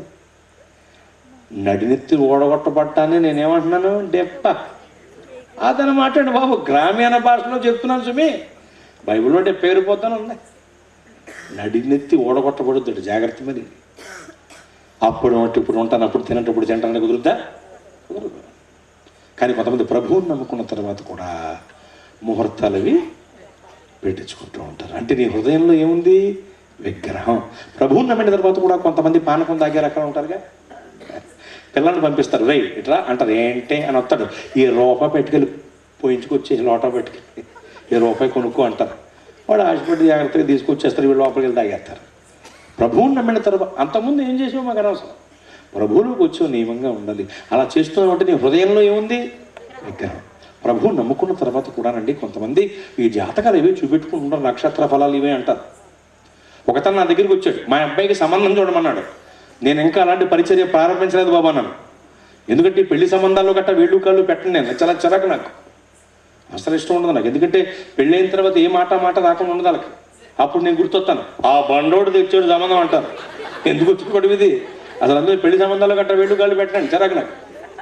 నేను ఇంకా అలాంటి పరిచర్య ప్రారంభించలేదు బాబా అన్నాను. అలా అంటారు ఏమిటంటే, మీరు అనేక ప్రాంతాలకు వెళుతూ ఉంటారు, చాలామంది మీకు పరిచయిస్తూ ఉంటారు, కాబట్టి మీకు చెప్తున్నామండి, ఆ అమ్మాయి అందంగా ఉండాలి, పెద్ద కట్నం అవసరం లేదు, కానీ నక్షత్రాలు కలవాలన్నాడు. ఏం కలవాలటండి? వీళ్ళిద్దరూ కలిసి ఉంటే సరిపోదండి, నక్షత్రాలు కలవాలా? నక్షత్రాలు కలిస్తే ఖగోళంలో గందరగోళం కలుగుతుంది, నక్షత్రాల కలయిక వలన విస్ఫోటనం జరుగుతుంది, నక్షత్రాల కలయిక వలన కలిగిన విస్ఫోటన తాకిడికి భూమి బూడిద చేత నింపబడుతుంది, అప్పుడు నీ మొహం మసిమొహం అయిపోతుంది. అది నీకు ఇష్టమా? నక్షత్రాలు కలవాలన్నాడంటే వాడి హృదయంలో ఏముంది చెప్పండి? విగ్రహం. కొంతమంది ఈ రాశి ఫలాలు ఇవి చూస్తూ ఉంటారు, టీవీలు పెట్టి ప్రార్థనలు అయింది కూడా. వార ఫలాలు ఏవో వస్తూ ఉంటారు, దిన ఫలాలు వస్తాయి కదా, అవి పెడతారు, పెట్టి చూస్తూ ఉంటారు. ఆడు పేపరారి అంటే తులారాశి అని మొదలెడతారు. నా తులారాశి అని చూస్తారు. తులారాశి వారికి ఈ వారం అంతా దరిద్రం, నాశనం, చండాలం అని చెప్తారండి. ఆ మాటలకి వారం రోజులు చచ్చిపోతారు భయపడేసి. అన్నీ బాగుంటాయి కానీ ఆడు కుంగిపోతాడు. ఎవరు చూడమంటారు నిన్న? వాటి మీద నమ్మిక ఉంచేమంటే నీ హృదయంలో ఏముంది? విగ్రహం. ఉద్దేశం ఏమిటి? ఆకాశంలో ఉండేటువంటి నక్షత్రాలు నెలకు ఒక ఆకృతిని దాల్చి ఒక రూపంలో కనబడుతుంటే, అలా 12 రాసులు ఏర్పడుతుంటే ఆ నక్షత్ర రాసులు మానవులపై ప్రభావం చూపుతాయి, ప్రభుత్వం చేస్తాయనా? ఒకవేళ ఆ నమ్మకం క్రైస్తవులు కాని వాళ్ళకు కావచ్చు, నేను వాళ్ళని విమర్శించను, కానీ క్రైస్తవులమైన మన నమ్మకం అది కాదు. ఏ నక్షత్రాలు మన పైన ప్రభావము చూపవు, ప్రభుత్వము చేయవు. ఎందుకంటే మన పైన ప్రభావమైన, మన పైన ప్రభుత్వమైన ప్రభువైన యేసు వారిది మాత్రమే ఉంటుంది. క్రీస్తుని బట్టి మనమే నక్షత్రాలం, ఇంకా మన పైన నక్షత్రాల ప్రభావం ఏమిటి? కనుక అవేవి ఉండవు, గుర్తుంచుకోండి. అలా అనుకుంటున్నామంటే నీ హృదయంలో ఏముంది? విగ్రహం. ఇంకా మీకు చెప్పాలి, కొంతమంది ప్రభువుని నమ్ముకున్న తర్వాత కూడా ఈ జాతకాలు అవి చూపెట్టుకుంటారు. చిలక జోష్యం వాళ్ళు ఎప్పుడైనా వస్తూ ఉంటారా మీ ప్రాంతం అండి? మా ఊరు ఒకతను వస్తూ ఉండేవాడు, ఆ మధ్యకాలంలో రావటం మానేశాడు. కారణం ఏమిటంటే అతను చిలకను కొక్కు తినేసింది. నిజమండి, రామ చిలక రామ్మ అంటున్నాడు, ఈ లోపల కొక్కొచ్చి పట్టుకుపోయిందండి. లేకపోతే మరి నేకగా వచ్చేవాడు. అమ్మో, ఎలకల భూమిలాగా ఉంటుంది. అందులో ఒక చిలక పెట్టుకుని 2 జాంకాయలు పెట్టుకుని ఊళ్ళోకి ఎంటర్ అయ్యి, నెట్టారం భువనవారం పద్మనాభం దామోదరం ఇవాళ ఆదివారం రేపు సోమవారం ఎల్లుండ మంగళవారం అంటాకు వలబండ కొత్తిమీర కరేపాకు పప్పుచారు సాంబారు కుర్రో అంటా వస్తాడండి. వాడేమంటాడో మనకు రాదు కానీ ఇదే మోడల్లో అంటాడు. ఇలా అనుకుంటూ అతగాడు వచ్చాడో లేదు, అంత దూరాన్ని ఉండగానే దొరగారో అని గార్ధభస్వరం వేసుకుని పిలిచి 5వ 10వ చేతులు పెట్టి జాతరలు చూపెట్టుకునే వాళ్ళు లేరా? ఉన్నారని ఒప్పుకుంటారు. మా అందా మా ఊళ్ళో కాబట్టి అలాగే చూపెట్టుకుంటుంది. 2004 సంవత్సరంలో జరిగిన విషయం ఇది. జాతకం చూపెట్టుకుంటూ వెళ్ళాను. ఏమిటక్క అన్నాను. అయ్యి బాబు చూసేసి తమ్ముడు అన్న. తప్పు కదా అక్క, ఇలా మనం చేయకూడదు, ప్రార్థన వాళ్ళం కదా, ఎందుకలా జాతకం చూపెట్టుకుంటామంటే నా జాతకం మారాలని అంటాను. ఇదేమిటిది? నీ జాతకం వాడే మారుతాడక్క, అసలు వాడి జాతకమే బాగోపోవాలంటా తిరుగుతుంటే మీ ఇద్దరు జాతకాలు యేసుబాబు మారుతాడని చెప్పానండి. మన స్థితిగతులను మార్చే దేవుడు ప్రభువైన యేసువారు కదా. పైగా ఆయన ఏమన్నారు, మీరు పక్షుల కంటే ఎంతో శ్రేష్ఠుల్ని ప్రభు చెబితే పక్షి దగ్గరికి వెళ్ళి జాతకం చూపెట్టుకోండి దేవుడే. పక్షుల కంటే ఎంతో శ్రేష్ఠులని ప్రభు చెబితే పక్షి దగ్గరికి వెళ్ళి జాతకం చూపెట్టుకున్నావంటే నువ్వు ఒక అక్కు పక్షివి, కొంకాక్షివి కదా. నువ్వు అలా చూపెట్టుకుంటుందంటే హృదయంలో ఏమని చెప్పండి, విగ్రహం. కొంతమంది ప్రభువు నమ్ముకున్న తర్వాత కూడా ఈ కట్న కానుకల దాహంతో తహతహలాడిపోతూ ఉంటారు. నేను మాదిరిగా నిలవటానికి, సాక్ష్యం కాపాడుకోవటానికి కట్నం తీసుకోకుండా పెళ్లి చేసుకున్నానండి. నేను 2003వ సంవత్సరం జూన్ 18వ తేదీన. ఇప్పటికి 20 ఏళ్ళు నాకు వివాహం. అర్థమవుతుందా? కట్నం తీసుకోకుండా పెళ్లి చేసుకున్నాను నేను. అప్పటికే ప్రసంగికుడిని 2002వ సంవత్సరం నుండి నేను సభల్లో వాక్యం చెప్పడానికి వెళుతున్నాను. అప్పటికే వెళ్తున్నాను కాబట్టి ఆ క్రేజ్ ఉంటుంది కదా, ప్రసంగికుడిగా వెళ్తున్నాడని ఒక ఏదో ఉంటుంది ఆ టైంలో, ఆ ఏరియాలో. కానీ నేను ఒక్క రూపాయి కట్నం ఆశించలేదు. పైగా నా ఆత్మీయ తండ్రి మాట్లాడి కుదిరిచిన సంబంధం అది. వాళ్ళు ఎవరో, వాళ్ళ ప్రాంతం ఏదో కూడా నిజాన్ని నాకు తెలియదు అప్పటికి. నేను పశ్చిమ గోదావరి జిల్లా ద్వారకాతిరమల్లో పుట్టి పెరిగిన వాడిని. వాళ్ళదేమో గుంటూరు జిల్లా పెదకాకాని. మేము సేవ చేసేది పెదలంకలో. ఏమీ లేవు పరిచయాలు, సంబంధాలు మాకు. నా ఆత్మీయ తండ్రి చూశారు, నువ్వు చేసుకోబోయేది ఆమెనే అన్నారు. సరేనన్నాను. పెళ్ళి అయిపోయింది. పైసా కట్నం తీసుకోకుండా చేసుకున్నాను. వాళ్ళు అడిగారు, ఇస్తామని నేను వద్దన్నాను. పైగా వాళ్ళు పెద్ద సౌండ్ పార్టీ అండి అప్పుడు. మా అత్తగారు తోటా వాళ్ళు ఆడపడచ్చు. అయితే ఈమె తడవర్తి వారికి ఇవ్వబడింది. మా అత్తగారు తోటా వాళ్ళు ఆడపడుచు తడవర్తి వారి ఇంటికి కోడలికి ఇవ్వబడింది. ఆమెకు జన్మించింది నా భార్య. మా అత్తగారు తోటా వాళ్ళు ఆడపడుచాను. మంచి సౌండ్ పార్టీ, వాళ్ళందరూ తడబడుతూ వీళ్ళందరూ కూడా అక్కడ. ఇప్పుడు మనం రీసౌండ్ అనుకోండి, అప్పుడు వాళ్ళు సౌండ్, ఇప్పుడు మనం రీసౌండ్. నా ప్రభువును బట్టి చూసాను, సూచన వచ్చింది వెంటనే రీసౌండ్ అనేసరికి మరి ఏంటనుకున్నారు, ప్రభు అలా సూచన ఇచ్చారు. దేవుని స్తోత్రం. కనుక మీరు గమనించాలి, కట్నం తీసుకోకుండా పెళ్లి చేసుకున్నాను. ఇవ్వగలిగిన వాళ్ళే కానీ తీసుకోలేదు నేను. మొన్న ఈ మధ్యన 20 ఏళ్ళ సందర్భంగా నేను ఏదో ఒకటి నా భార్య కొంటూ ఉంటాను. నా అలవాటు ఫస్ట్ నుండి కూడా. మొన్న కారు కొన్నానండి. ఈ కారులోనే వెళ్ళి వస్తున్నాం కదా జ్యోతి, నీకు సపరేట్గా ఒక కారు ఉండాలి అని చెప్పి కారు కొన్నాను నా భార్యకి. మా అత్తగారు కూడా 20 ఏళ్ళైన సందర్భంగా మీరు మా అమ్మాయి కారు కొని ఇచ్చారు కాబట్టి మేము కూడా మీకు ఏదో ఇవ్వాలనుకున్నాం. ఇవ్వద్దన్నాను. మళ్ళీ ఆ మాట అనకండి అన్నాను. అంటే 20 ఏళ్ళకి ఏమైనా ఆశపడతారనుకున్నాడు. నాకు వద్దన్నా. అరే ఏమీ లేని పరిస్థితులు అప్పుడే ఆశపడలేదు, ఇప్పుడు తీసుకుంటానా? వద్దన్నా. మీరు వద్దంటే మీకు ఇవ్వం కానీ మా మనవరాలకు ఇచ్చుకుంటామన్నారు. అంటే నా కూతురండి సత్యదీప్ ఇచ్చుకుంటాం, మీరు వద్దనకూడదు అది అని చెప్పి నేషనల్ హైవే పక్కన ఇంటి స్థలం ఇచ్చారు సార్ మొన్న 20 ఏళ్ళ సందర్భంగా.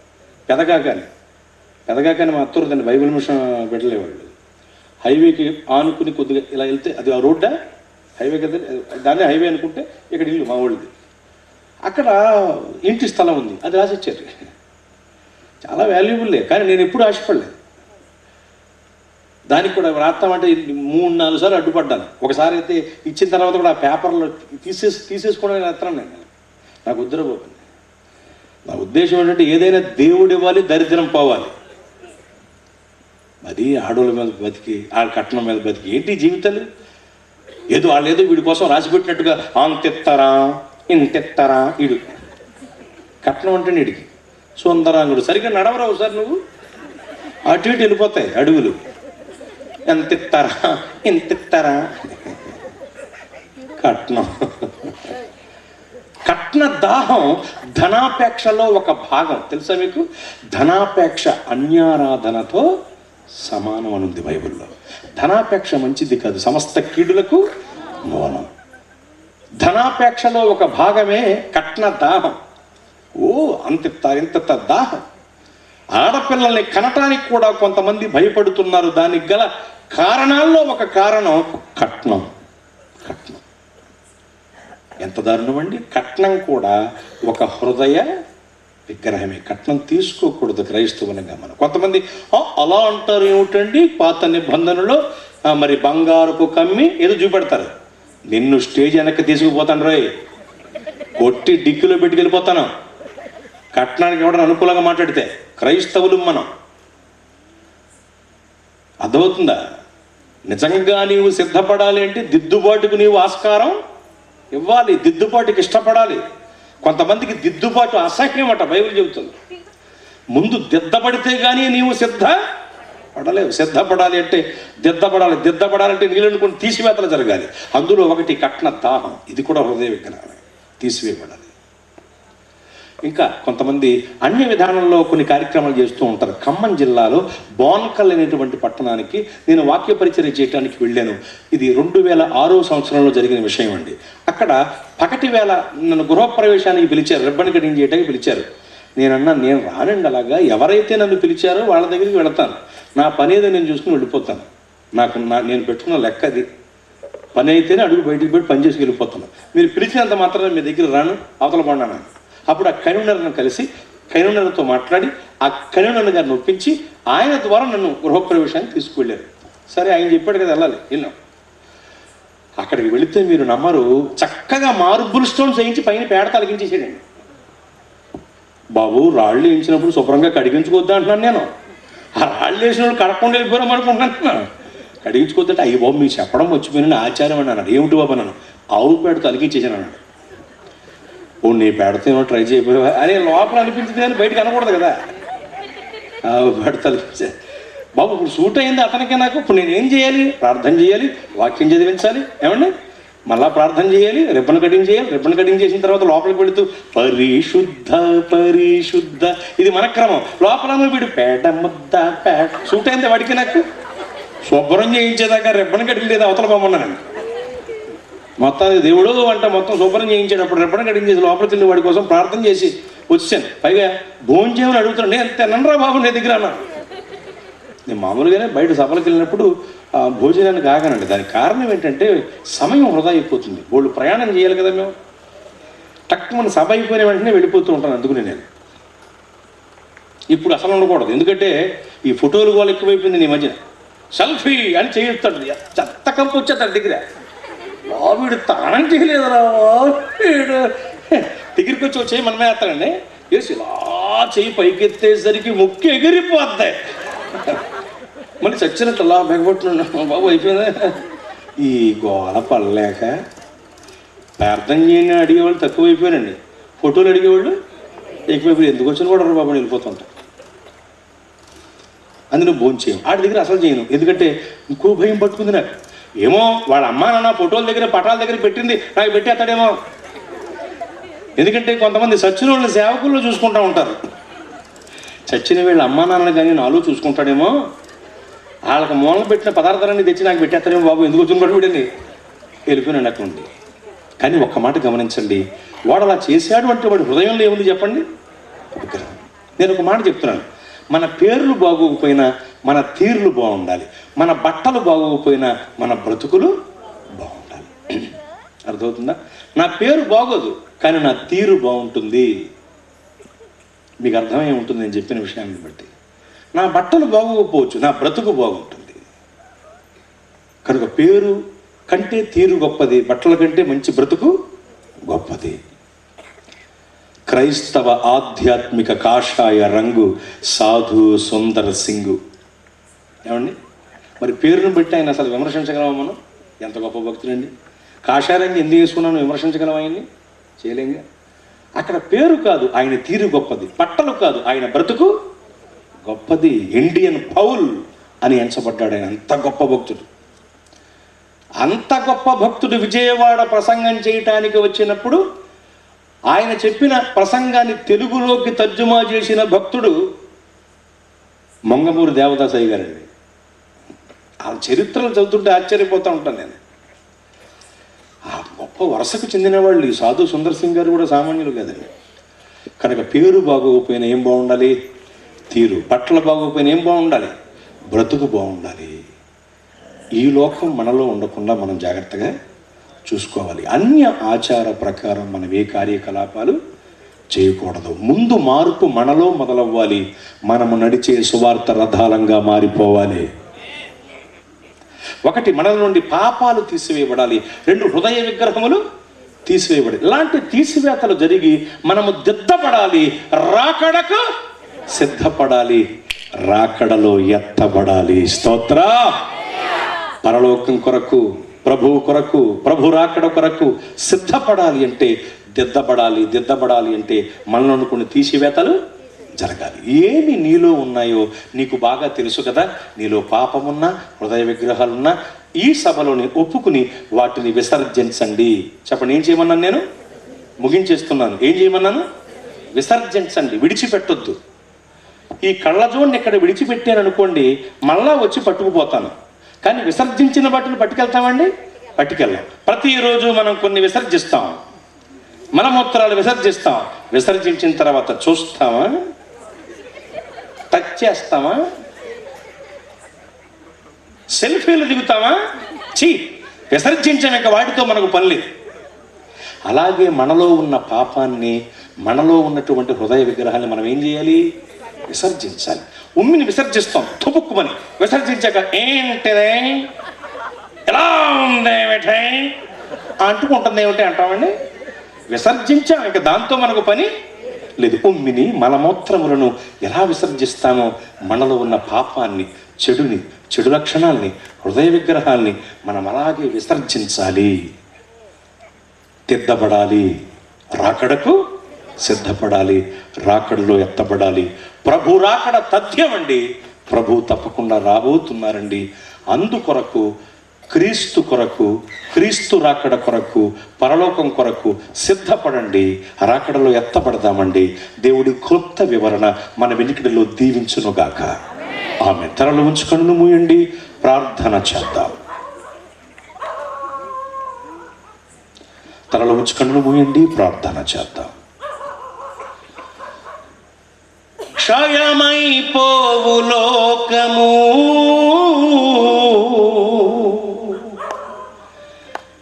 యేసుని రాక తథ్యము, విడువకు జీవ మార్గము, మోక్షము నీకు ఖాయము. రాకడ వచ్చే, రాకడ వచ్చే, యేసయ్య వచ్చు వేళాయగా. సిద్ధపడి మేలుకొనుము సంఘమా, సిద్ధపడి మేలుకొనుము సంఘమా. రాకడ వచ్చే, రాకడ వచ్చే, యేసయ్య వచ్చు వేళాయగా. సిద్ధపడి మేలుకొనుము సంఘమా, సిద్ధపడి మేలుకొనుము సంఘమా. గురుతులు జరుగుతుండగా వృత్తి స్థితిని వీడుమా.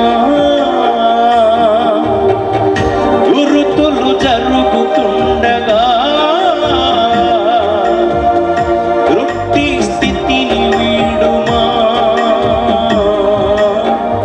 సిద్ధను శుద్ధి చేయుమా,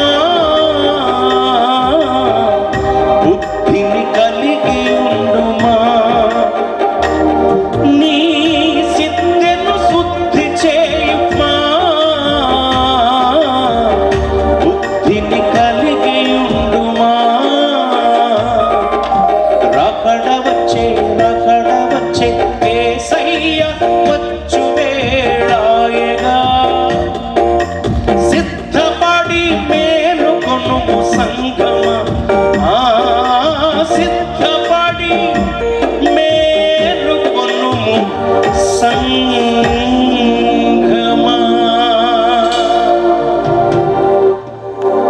క్రీస్తు కొరకు, క్రీస్తు రాకడ కొరకు, క్రీస్తు అనుగ్రహించే పరలోకం కొరకు మనము సిద్ధపడాలి. అందుకొరకు మనము దిద్దపడాలి. దిద్దపడాలి అంటే మనలోని కొన్ని తీసివేతలు జరగాలి. ఇదిగో దిద్దుబాటుకు నా జీవితాన్ని అప్పగిస్తున్నాను, నేను దిద్దపడతాను, రాకడకు సిద్ధపడతాను. నాలో ఉన్న తీసివేతలు చేసుకుంటాను. తీసివేతలు జరిగిస్తాను. నాలో ఉన్నవి చెడువి ఏవైతే ఉన్నాయో అవి ఇప్పుడే విసర్జిస్తున్నాను. ఇదిగో తీసివేతలు చేసుకుంటాను, నేను దిద్దపడతాను, రాకడకు సిద్ధపడతాను అన్నవాళ్ళు మీ 2 చేతులు పైకి జాగు చూపండి. మీ కొరకు ప్రార్థన చేస్తాను. ప్రభువా మీకు స్తోత్రం. విత్తబడిన వాక్యం మీకు నీరు కట్టి ఫలింపు కలిగించండి. మీ 2వ రాకడకు అందరిని ఆయత్తపరచండి. మీ రాకడకు అందరిని సిద్ధపరచండి. మీ కొరకు, మీ రాకడ కొరకు, మీరిచ్చే పరలోకం కొరకు సంసిద్ధతతో ఉండే కృపాభిషేకం బిడలపై కృమ్మరించండి. ఈ సభకు ప్రతిఫలముగా సంఘములో నూతనాత్మలు చేర్చబడునుగాక, సేవ విస్తరించునుగాక, పరిచర్య ప్రబలునుగాక, ప్రతి వ్యతిరేకత పాదపీఠమగునుగాక. తండ్రి, ప్రతి ఒక్కరిని దినదీములతో నింపండి. యేసు ఘననామంలో ఈ మనవులన్నీ అడిగి జవాబు పొంది ఉన్నాము తండ్రి.